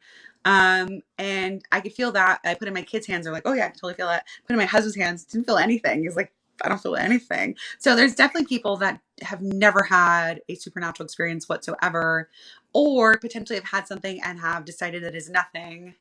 And are just very, very, in their left brain and in this physical world. And if that's the case, that's okay. That is okay. Yeah. Everyone is on their own path and journey here. And if this lifetime is not a time for you to explore that, that is okay. Yeah. What makes me laugh is people that are like, I don't believe in any of that, but I did have an experience one time that was kind of weird. And I'm like, what? I know. I know. Or they're like, yeah, mediums and psychics are fake, but can you tell me the lotto numbers? You know what I mean? It's like, what? Yeah, no, I can't. Yeah. Sorry. Yeah. I think that's one of the misconceptions with mediums is that we can pick and choose what information we want to come through. And, I mean, maybe some mediums can, but a lot of the times, like, we don't get to pick who comes through, what information comes through. We're literally just saying what comes to us. Yeah. I would say the further you go in your development, the easier it is to sort of bring your awareness to certain things. So, like when I'm doing a psychic reading, yes, I'm allowing whatever's needing to come to me, but I can put my attention into certain areas of things that they're dealing with and just be able to do that to get information like that. Or I also, through my mediumship, yes, I also allow who is ever there that needs to come forward. But also, if they tell me just through the relationship of who they're hoping to connect with, I've never had an issue for myself to not be able to do that. But, you know, it's going to vary medium to medium. I would say every medium works a little bit differently as well. Mm-hmm. Let's see, we don't want clients to get too dependent if someone books too often may need therapy. Yeah, 100%. So I talked about that earlier too. Hope just said that. Like, I don't want anyone booking with me more than like 6 months at a time. I want them to live their life. I want them to go work on their personal self-development. I want them to sort their life out because that's their job, not mine. And that's the point of being here. That's literally the point of being here on this earth. So get a reading when I feel really stuck annually. Yeah. Oh, I get a reading. Yeah. Hope is saying she gets a reading when she feels really stuck or annually. Yeah. Usually, like, I may get a spiritual assessment once a year. But I don't typically do more than that. And my family does tend to come forward for my students as I'm working. So I hear from them quite a lot. My dad has a very strong energy, so he'll come for a lot of my students to help them feel what a really strong spirit energy feels like, because it's easier. So that's kind of like along those questions of like, oh, do spirits have to learn to communicate? I don't think they have to learn to communicate, but certain people's energy is stronger and easier to perceive than other people's. Yeah. Let's see. Somebody was asking, do you think spirits can harm you? And what about people that get scratched or something like that when they're in a haunted? Go ahead. You answer first. I mean, for me, the one thing I will say is like I don't think spirits are out to harm you in any way. As when I'm investigating, like I'm going into basements, I'm going into attics, you know, we're going into tight spaces. I think it's very easy to get scratched and not notice it right away. Just like when you're doing things around the house, you'll get scratched and not notice it until, you know, an hour later. I think that's what happens a lot of times. And just because you're in a haunted place, then you're like, oh, it must have been a spirit that did it. I think it's just more natural causes. I agree with that 100%. I mean, how many times have you woken up with scratches because you did it yourself in the middle of the night and you didn't realize you were doing it? Or yeah, you're just like, you're saying you're out and busy, your focus is somewhere else. You don't feel it happening at the time. And you look later and you're like, oh, where'd that come from? And then things get put onto the spirit world that is not anything to do with the spirit world a lot of the time. And again, that's really typically to do with fear. So I would always say it's important to be really honest with yourself when you are evaluating any kind of thing that you may think could be spiritually induced instead of a mundane reason. Be really honest, because here's the thing about people. We want the crazy things to happen. We want this, oh my God, this thing. We want it. We love it, right? That's why all the people that are these like TikTok mediums have the biggest followings, because people want that. They want this like, oh, this thing that isn't something I can easily do myself and only someone else can do it. And so it's that same sort of thing of thought process of like, oh, this scary thing happened to me. And now I have like a fun story to share with people. So and I think also just misinterpretation or like not realizing it happened another way, or like just, I don't know, things like that. I really think that that's typically what's happening with that as well. Let's see. Yeah. Talk about the scratches. Yeah. So yeah, we just talked about that. Opinion on energy healers. It's 100% real. Like 100% real. Like obviously not all energy healers are real, just like anything else, but energy healing is 100% real. We are energy. Everything is energy. And through certain people's energy, you can have spiritual healing done. I do energy healing myself.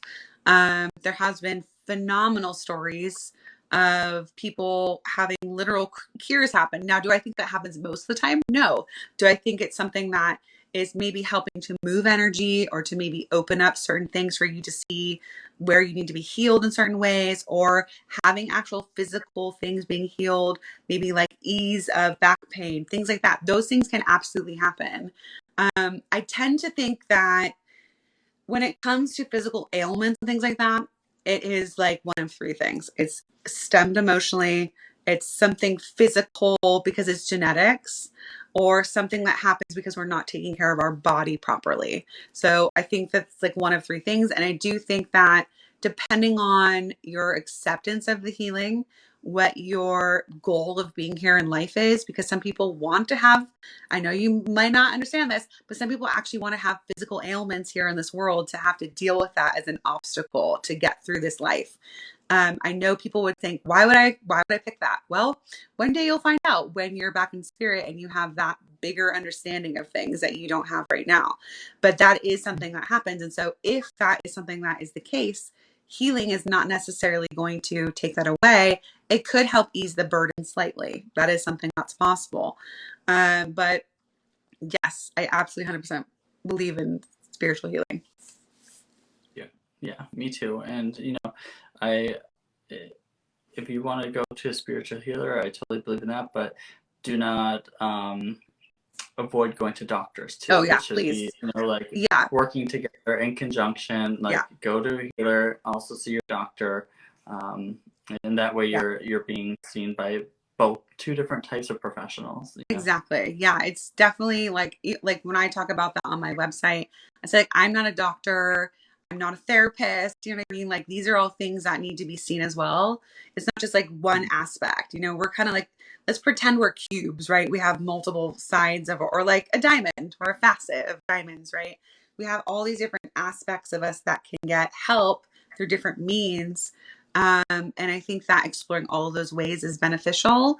And I highly believe in science. I don't think just because science hasn't proven that there's an afterlife or that there's mediums and things like that, even though there is tons of experiments that have been being done about consciousness or on mediums and like that, there's always going to be people out there that discredit that or just flat out say they don't exist, even though they do. Yeah, but definitely, like Michael was saying, like please also seek professional help from a doctor or a therapist or whatever your needs are. She's saying it's mundane, not spirit related, but people like to add fear. Yes, that's what I'm saying. Exactly. Hope. I feel like I hold a lot of energy in my throat. So sometimes like for me, I'll just use myself as an example.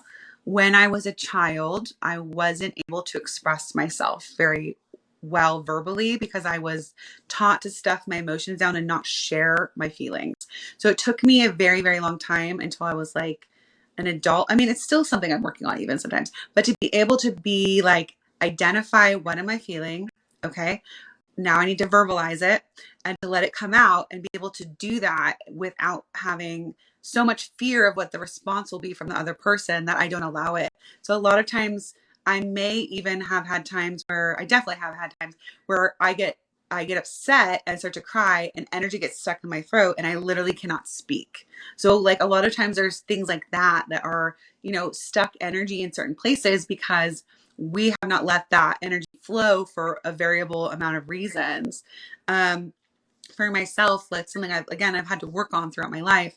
And it has actually gotten so much better throughout my mediumship journey. And there's like so many aspects of development that I can just say helped me in every facet of my life. To become like a better person, to understand myself better, like to just be more comfortable in myself. Like that's why I'm always like development. It's so helpful, like for everything. So yeah, that's something.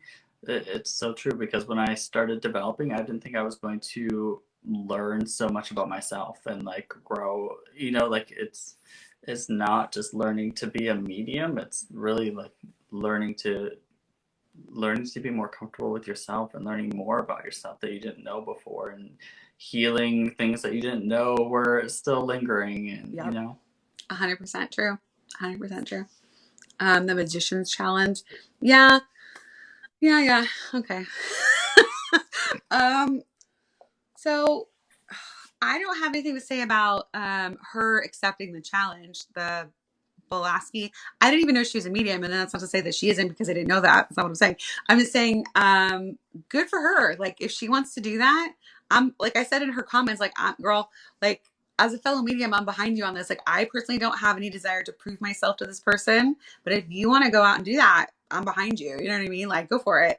But The problem with someone like him is that they are not really open-minded to having the proof really be given to them, and they only are open to a specific evidence coming through. Even if you said all this other information about this person and that specific thing written on the envelope didn't come through, he'd probably discredit all those other things. The other problem with the whole proving yourself thing is bringing in your ego. That's literally bringing in your ego, being like, I have to prove myself to someone.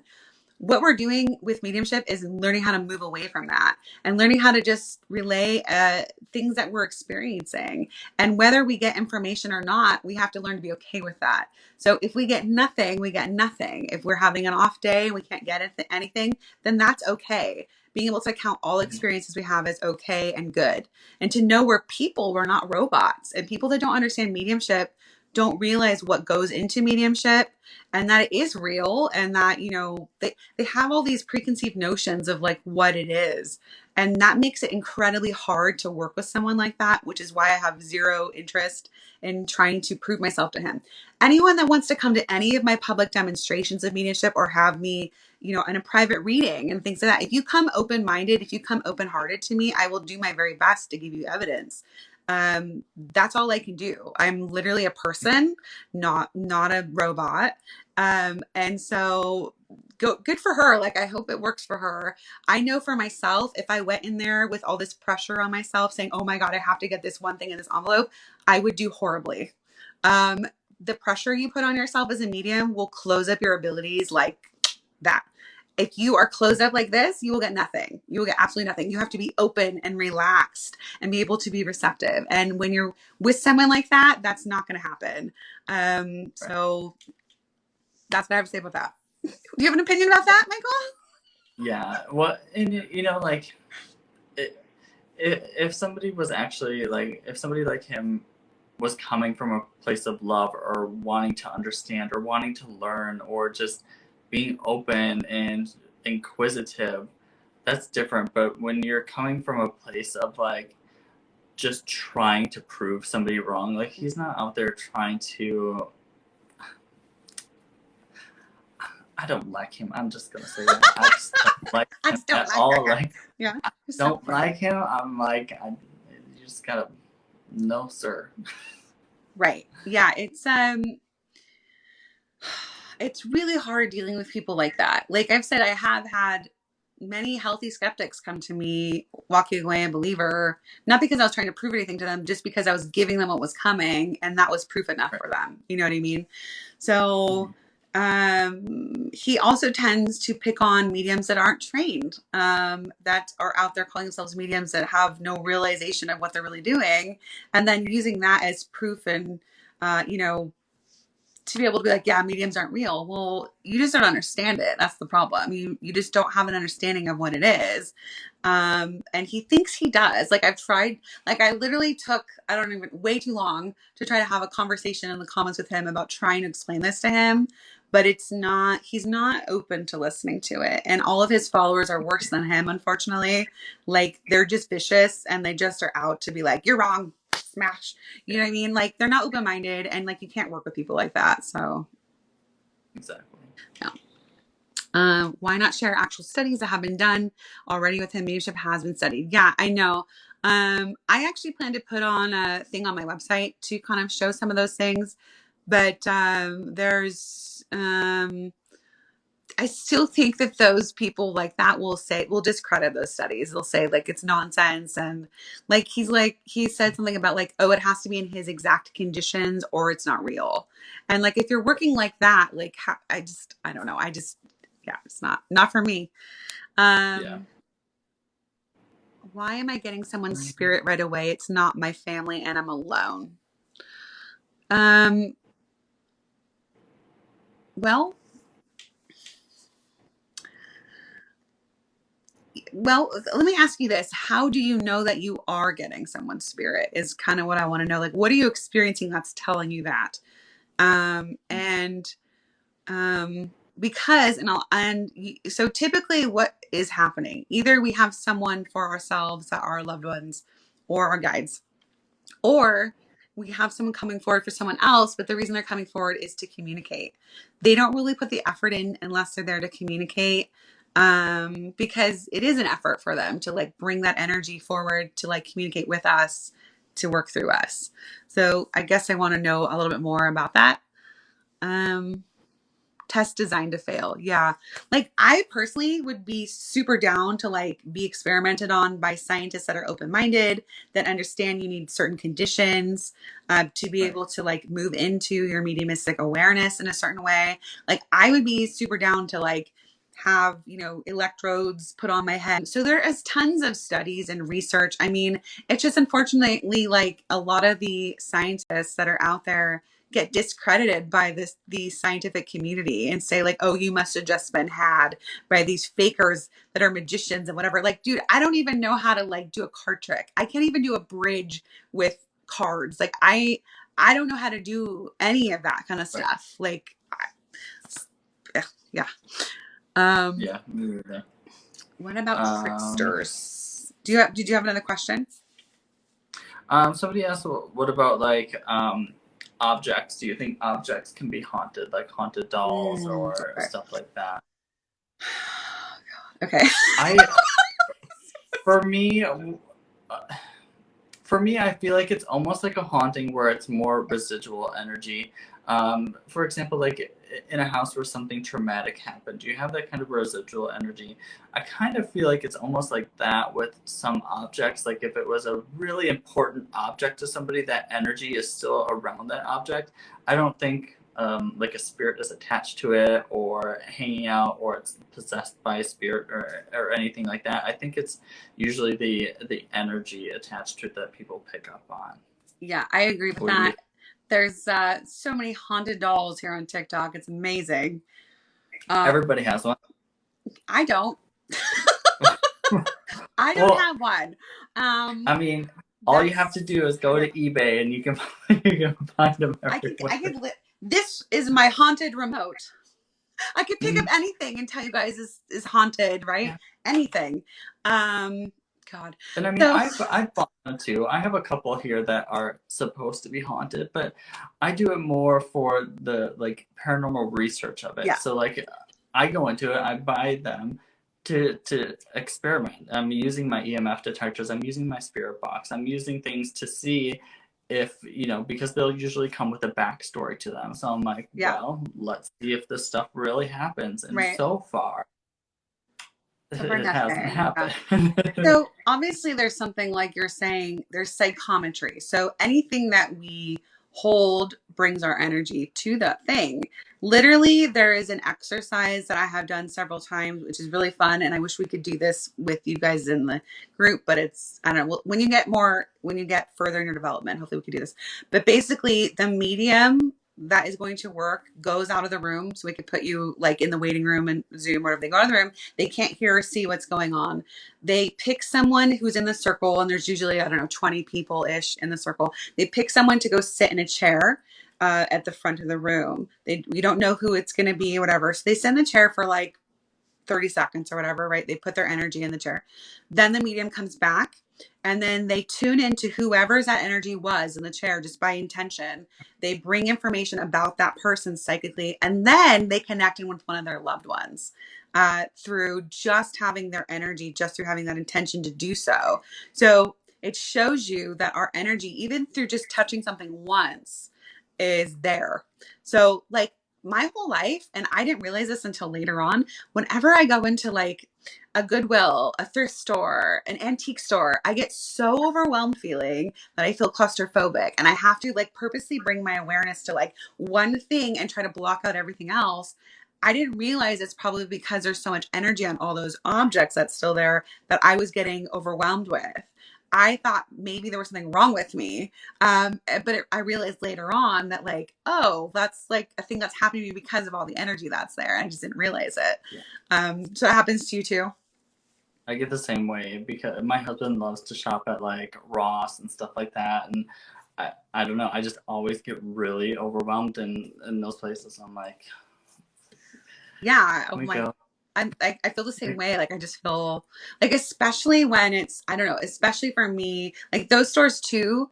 but especially when it's like something people have owned before, it's just, I Hmm. don't know, for me it's really, really difficult. But yeah. Yeah, um especially like the Goodwills, stuff like that. Totally, yeah, for sure.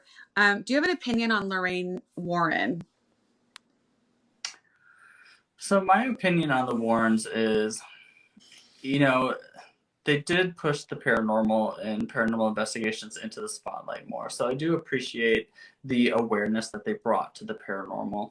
Um, do I subscribe to a lot of their beliefs? No, because a lot of their beliefs were fear based and backed with religion and stuff like Yeah. that.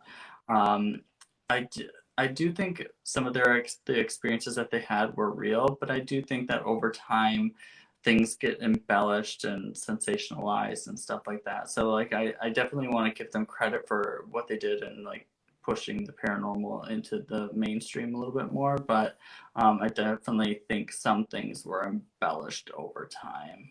Yeah, I definitely agree. And it's clear to me when I looked into them, because I didn't know about them really. And someone asked me about it. I'm like, I don't know. I guess I'll look into that. But it became clear to me that it was very fear based, as far as, what their belief system was. And like, yeah, like you're saying, religion and all of that. So their filter was, going through that.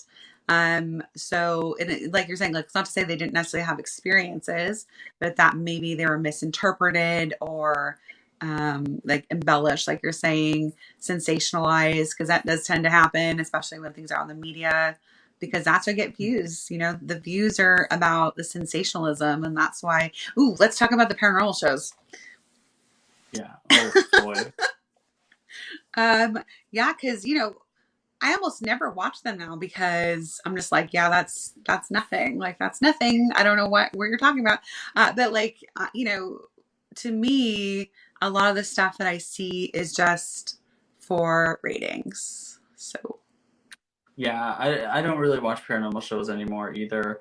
Um, because do I think some things that happen are paranormal? Yeah, I do think that some things happen, but it is, at the end of the day, it is a TV show. It is produced. They do need the ratings. They do yeah, need the drama. So it's very hard to distinguish between what's real and what's not when that happens. yeah. And a lot of the TV shows are very quick to say something's evil or demonic or dark, the negative, and I, like yeah, so I just don't really watch them anymore. The only one that I watch every now and then is Kindred Spirits. I don't know if you've heard I of that haven't one, seen that but one. I know there's like a lot uh, out there that I haven't seen. yeah, Um, so every now and then I'll kind of watch that one a little bit, and they're not as bad with that kind of stuff, but yeah, I don't watch them at all, really. it was funny because like I did that paranormal investigation at the ship, the India Star of India in San Diego. And then Mhm. after that, I watched the ghost adventures of them going on that same ship. And of course, it's all like, oh, there's a demonic entity and like this, like all these sort of things. And I'm just like, oh my God. I just wish there were more like actually developed mediums that weren't fear. I guess that wouldn't sell. I don't know. But like, Mhm. I mean, I'm like down for like going to do the paranormal investigations. Like, I think they're fun and I think it's just fun to go experiment. You know what I mean? Like, be with people that are interested in the paranormal. And like, I'm not like a Debbie Downer necessarily. Like, I Right. want to see, like, I want to experiment with the spirit world. Like, I love to experiment with the spirit world because I know they like to experiment too. And to be able to try different things to like bring through evidence of them being there. So, Yeah. like, while I don't necessarily believe that like a location is necessarily haunted, like you're saying, like there could be residual energy there or like something in the atmosphere that we could pick up on, or like people connected with that place that may come to just communicate with us just for fun. I don't know. We'll see. But Right. yeah. Yeah. Um, yeah, we could start our own show. We could, but like, who would watch it? Would you guys watch our show with Hope and me and Michael and Sam? I don't That'd know. be so much fun. It would be fun. It'd be really fun. But like we just be like, yeah, there's nothing here. Nothing happened. No. We'd be like, yeah, we were here and I felt a little something, but like They were nice. They Hmm. were like, this is a nice spirit that just came through. And so Yeah. someone's nan that just wanted to be like, hey, I left money in the top drawer of this cabinet for you. Or like, do you know what I mean? Like, I don't know. But yeah, Well, some and people people say they think you watch go it. to a haunted location and things just happen like boom, boom, boom, boom, boom. And I've had people comment on my YouTube videos and say like, What's that? if you were there all night, then how come this video is only 20 minutes long? I'm like, if I put in 8 hours of footage of nothing happening, Right. nobody would watch. Yeah. Yeah, totally. Ooh, Bucky, you just sent me a paper. I've never seen a paper crane before. That was cool. Someone's my hair. Thank you. Yeah, no, like literally you just sit there and wait. Like it's like with mediumship too. Like you're just sitting there waiting for something to happen. Like obviously with mediumship, it usually happens a little bit faster, right?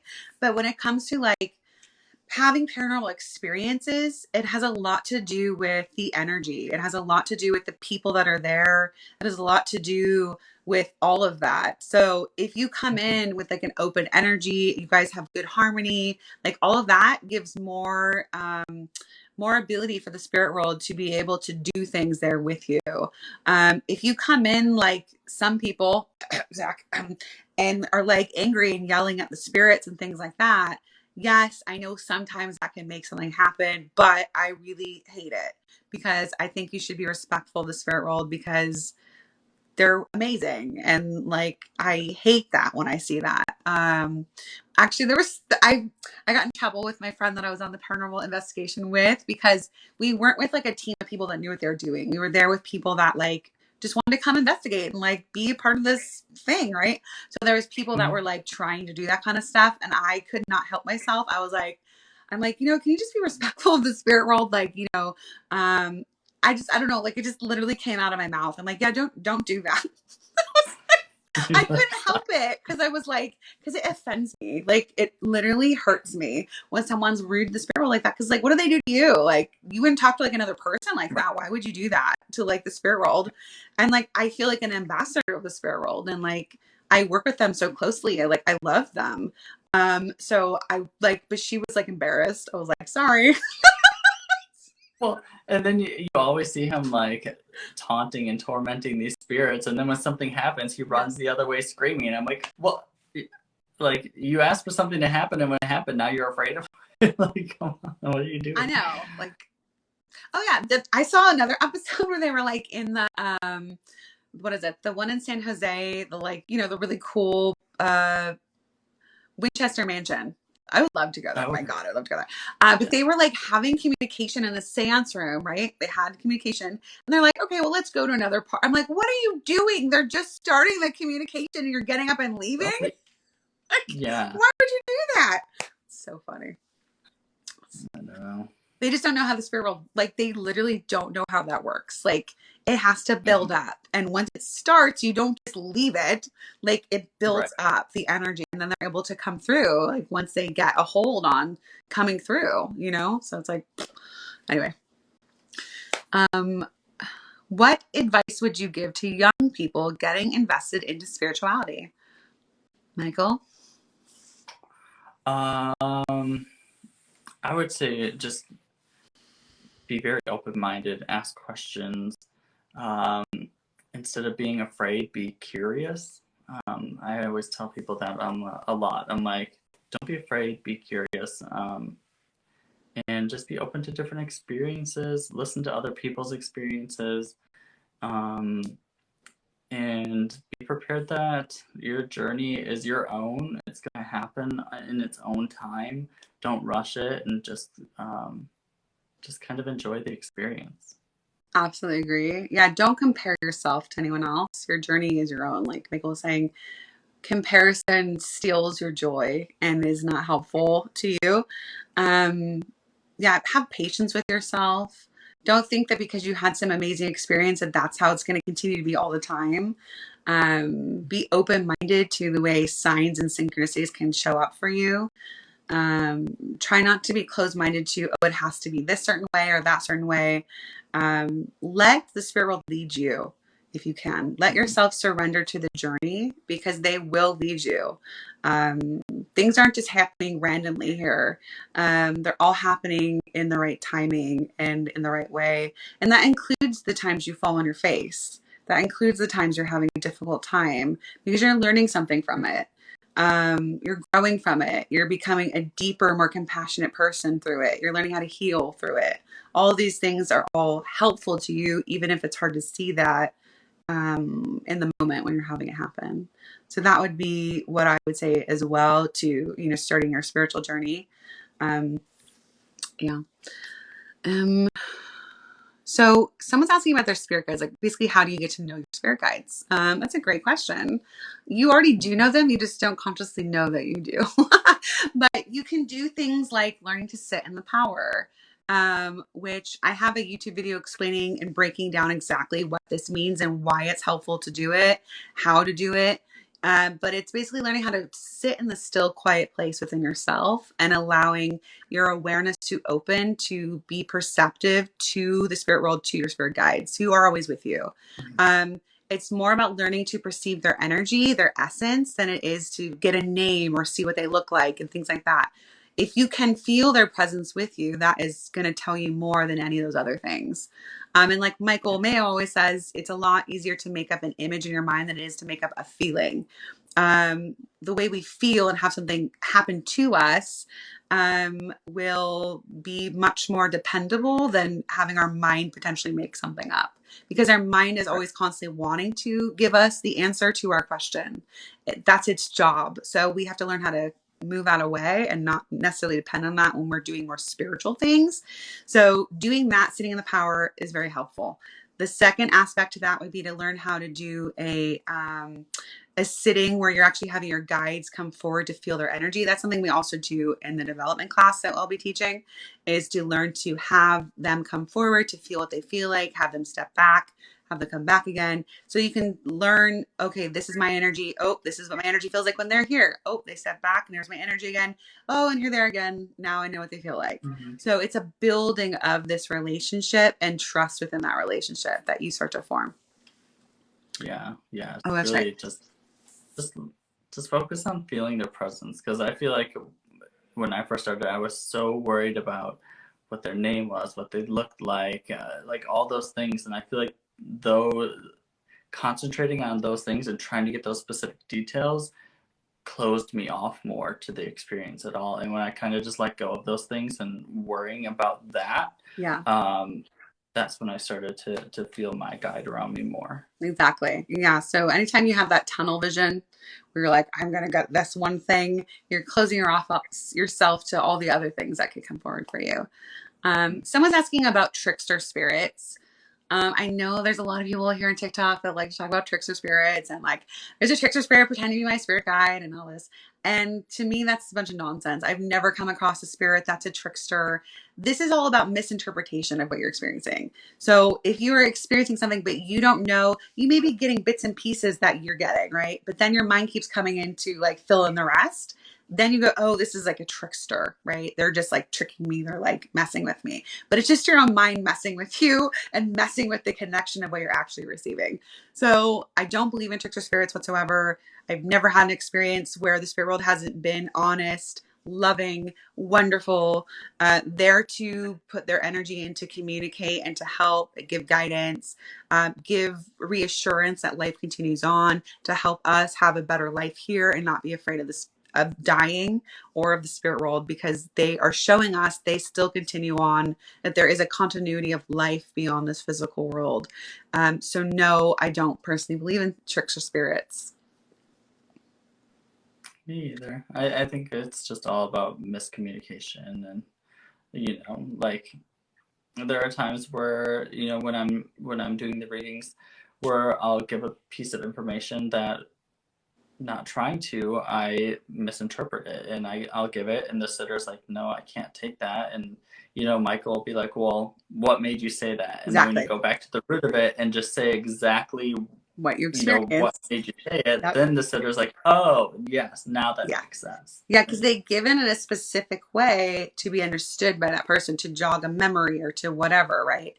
Obviously it doesn't always work, but and when we just give it exactly as we experience it, almost always it will be a yes instead of a no. When we spin it or misinterpret it or add our own decision of what that means, you know what I mean? As soon as we add on, oh, this must mean this, and you give that, that's when you get a no. So it's, again, it's a lot about what am I doing in my mind, and when am I getting in my own way, and what is happening here? Because it all happens so fast. Like, it's happening so fast, and you don't always realize when your mind comes in to misinterpret or to give an interpretation of what's happening. So yeah. What about spirits that lie? I've never had that experience. I've never had an experience where spirits have lied. Um, is there an example you can give? Like maybe you used a tool or something that gave you information, like a pendulum that you felt then was a lie because it was incorrect because maybe your own mind. So what can happen with using tools? I'll just say this. When we use a tool and we have a very strong mind, we can influence those tools potentially. So if you're using a pendulum and you're holding it yourself, there's also potential that you could be moving. If you're using the dowsing rods, you could be moving. If you're using a Ouija board, and again, if you have a very strong mind, because our minds, our thoughts are energy. They're not just a thought. They are literally a thing. They're literally a thing, and they can influence the environment around us. So if you are using a tool, a lot of times what I would say would be the best thing to do to test this is to have two people on a talking board, like a Ouija board, have another person asking the questions where the two people on the board don't know the answers to these questions that you're asking of the spirit. So that way there can't be influence necessarily happening from those on it. Because as a medium, I've never, ever, ever had an experience where the spirit has come directly to me to communicate where they have lied and it hasn't been correct. There is times where the sitter doesn't either know the information, they have to take it outside of the reading to get it verified. They don't remember in the moment, and things like that. That's the only time anything like that has happened. I am the tool, so my head moves when they shake their head, yes or no. Okay. So then if you're involved in that way, it's possible your own self is getting involved. It's very hard to so that's part of the development, is learning how to like get out of your own way, and it takes a long time to learn to do this. So if you are using that, I would suggest using a different means of communication to see what is more accurate for you. Yeah. Shannon Michelle said, family members that have died, do they leave us signs like smells or symbols? And yeah, all the time. You know, like if there are certain perfumes or colognes that somebody wore and you smell that around the house, or people a lot of times see like butterflies or hummingbirds, or find change on the floor, like there's a lot of signs. And I think sometimes people just kind of miss them, or that, they're looking for something more definitive, and then end up missing the signs that they are getting. Yeah, they're looking for the writing in the sky that says, I'm still here, and it's a lot more subtle than that. You may get a thought of them all of a sudden. You may all of a sudden out of nowhere, they come to your mind. That can be them. A song may come on and they come to your mind. It has something to do with them. You may just get a feeling of them next to you. You may have a memory of them come to you. You may have all those things that Michael said, things out in the physical world showing up for you where they're drawing your attention to it. All of a sudden, you're not looking for it. You look over and there's this something that's there that would be meaningful to you in a connection to that person. So the more open you are to knowing that they can come in any way, shape, or form, they can come in through other people. They can use other people to bring you signs, obviously through a medium, right? But like literally just through someone saying something that maybe you were thinking about with them. And then you have this synchronistic thing that happens, and it's a sign from your loved one. So they use every possibility to to get through to you, that they can. It's just a matter of people being open-minded to what's there, and not getting stuck on it needs to be a specific thing that I've asked for. And if it's not that thing, that I'm going to discount everything else. They can come in dreams. I mean, there's literally an unlimited way that they could potentially come through to you.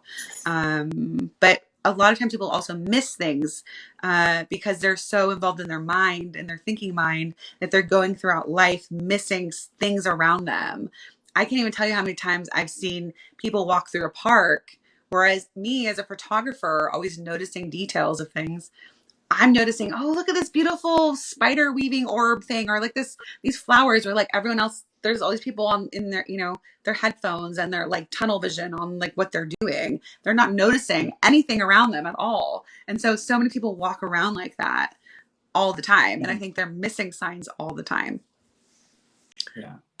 I wonder if that's a trait with people that are sensitive or intuitive mediums. Like, I feel like I'm very much, and my husband will say this too, like, I'm just always very aware of my surroundings and very attentive to like things that normal people would miss. And just, I don't know. I wonder if that. I mean, I think it's definitely something that could be, because you have to be present to be able to notice these things. If you're not present, if you're in your mind, you're not going to.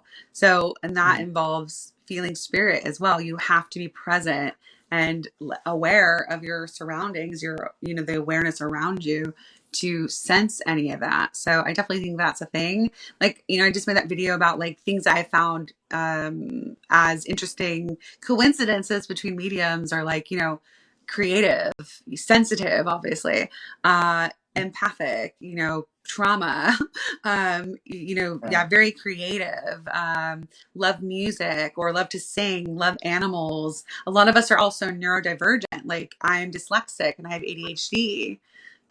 So like, I know a lot of us are also somewhere on the spectrum of, sexuality. Right. Somewhere on like this spectrum of being open sexually, you know what I mean? So I think a lot of that has to do with, I don't know how that plays into it, but it seems to. But yeah. Do you have any other questions at all? I think I could do. Let me see if I can find like one or two more, and then I'm gonna have to hop off. Sure. But I think, let me look at this real quick. Some of them that people sent. I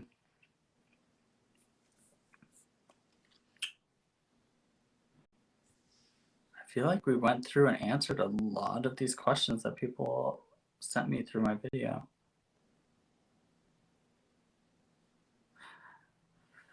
Someone said this. Oh, here's a good one. I'm an empath. I can't do crowds because I can't separate my emotions from others around me. Any advice for fine tuning? Yeah. So that's where the learning how to feel your own energy and control your energy plays a part as well. I have definitely had times where I've gone to Disneyland and I was like, I have to like kind of go more within right now because I'm starting to feel nauseous from like all the people here. So it's about learning to control your own energy and being able to sort of sense what is my energy versus someone else's energy, being able to sort of put into action and being able to sense like, hey, if someone's feeling upset and you're starting to feel like this, you're absorbing someone's energy, to be able to notice like, hey, this isn't mine, and to be able to kind of let that go. And the other good thing too is to learn how to use your own energy to build up your energy to then affect other people positively, instead of letting their less than positive energy affect you. So you can actually put your own energy out into the room of love or positivity or comfort, calmness, if someone has anxiety, to actually try to help benefit them instead. So like, all these things are just a matter of learning how to work within your own energy and control that. And again, that's about development and time and just sort of sitting with yourself, reflecting, feeling your energy, and all that. Do you also have like things to say about that? No, it's pretty much the same thing. Like learning to feel your own energy and learning to know what's yours, what's somebody else's, and to realize that you can flip the script. It doesn't always have to be you absorbing those negative energies or, being overwhelmed by energies. You Exactly. can flip to where you're putting out positivity or, calmness or stuff like you said. So you can Yeah. learn to like flip it. Yeah, because you will find that if you are around certain people that understand this and have developed in certain ways, like Gordon Smith is actually a really good example.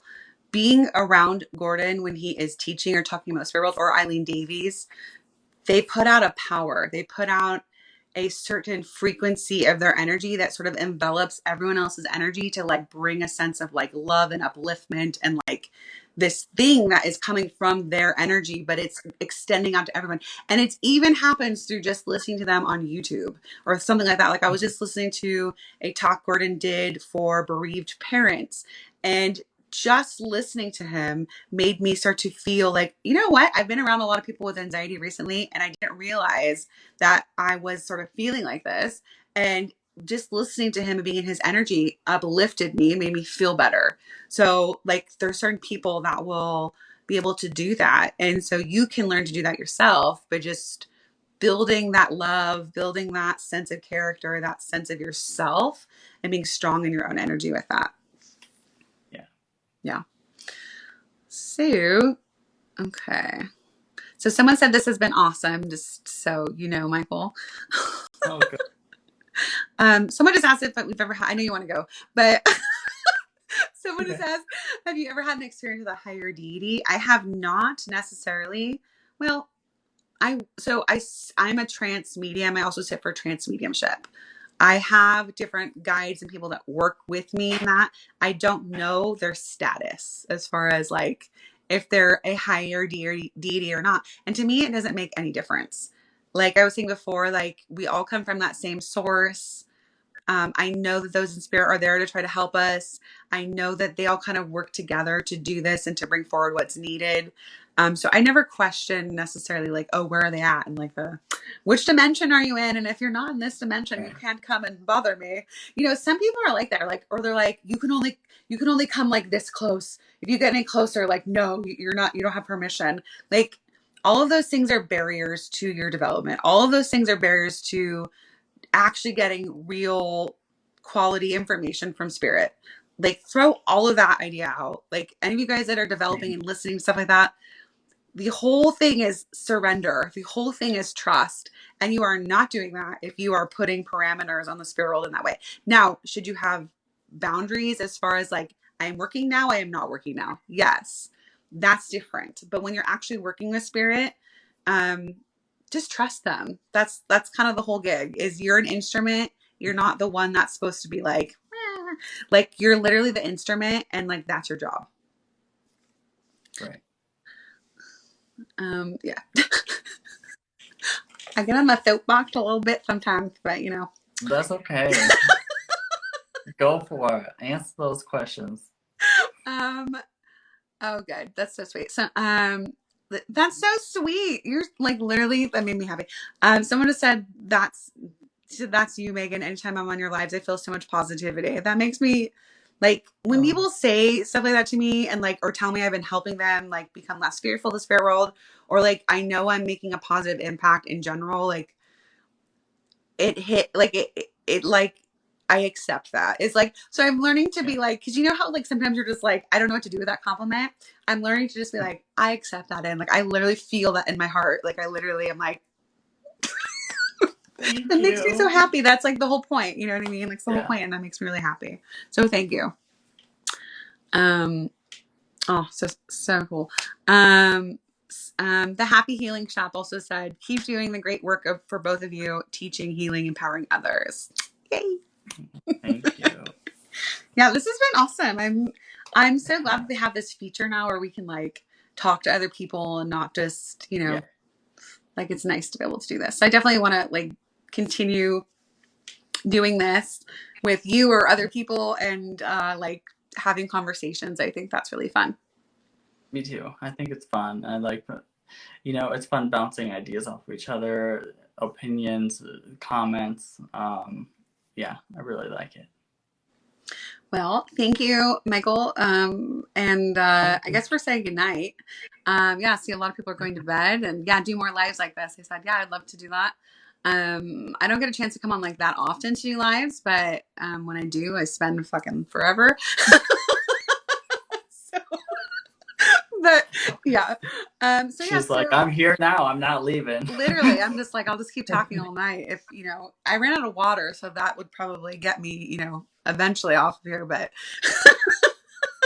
anyway, thank you all for joining us. Yeah, thank you again, Michael. If you guys don't follow Michael, which I'm assuming you all do, but if you don't, go follow Michael because he's awesome. And Thank yeah, you. And and same for my crew. If you for some reason have not followed Megan already, go over there and follow her. thank you. um, and yeah, I'm looking forward to like when we get to do our investigation in July. Like that's gonna be super dope. We'll definitely share it with you guys on TikTok and I'm sure on YouTube. And yeah, I guess we can both put this live on our YouTube if you're comfortable, if you want to. I don't know if that's. Yeah, I think we can. I can try Yeah. to, yeah, because I think you just have to download it, right? Yeah, you have to download it and put it on there. Yeah, I never even thought about doing that. So good idea on whoever said that to put that, to share it. But yeah. So yeah, you're welcome. Some people are saying thank you. Have a great weekend. Thank you. Have a great weekend, all of you as well. Have a good night with your hubby. I'll go Thank probably you. talk to mine. You make it sound like I'll probably go talk to mine. Well, anyway. All right. Bye guys.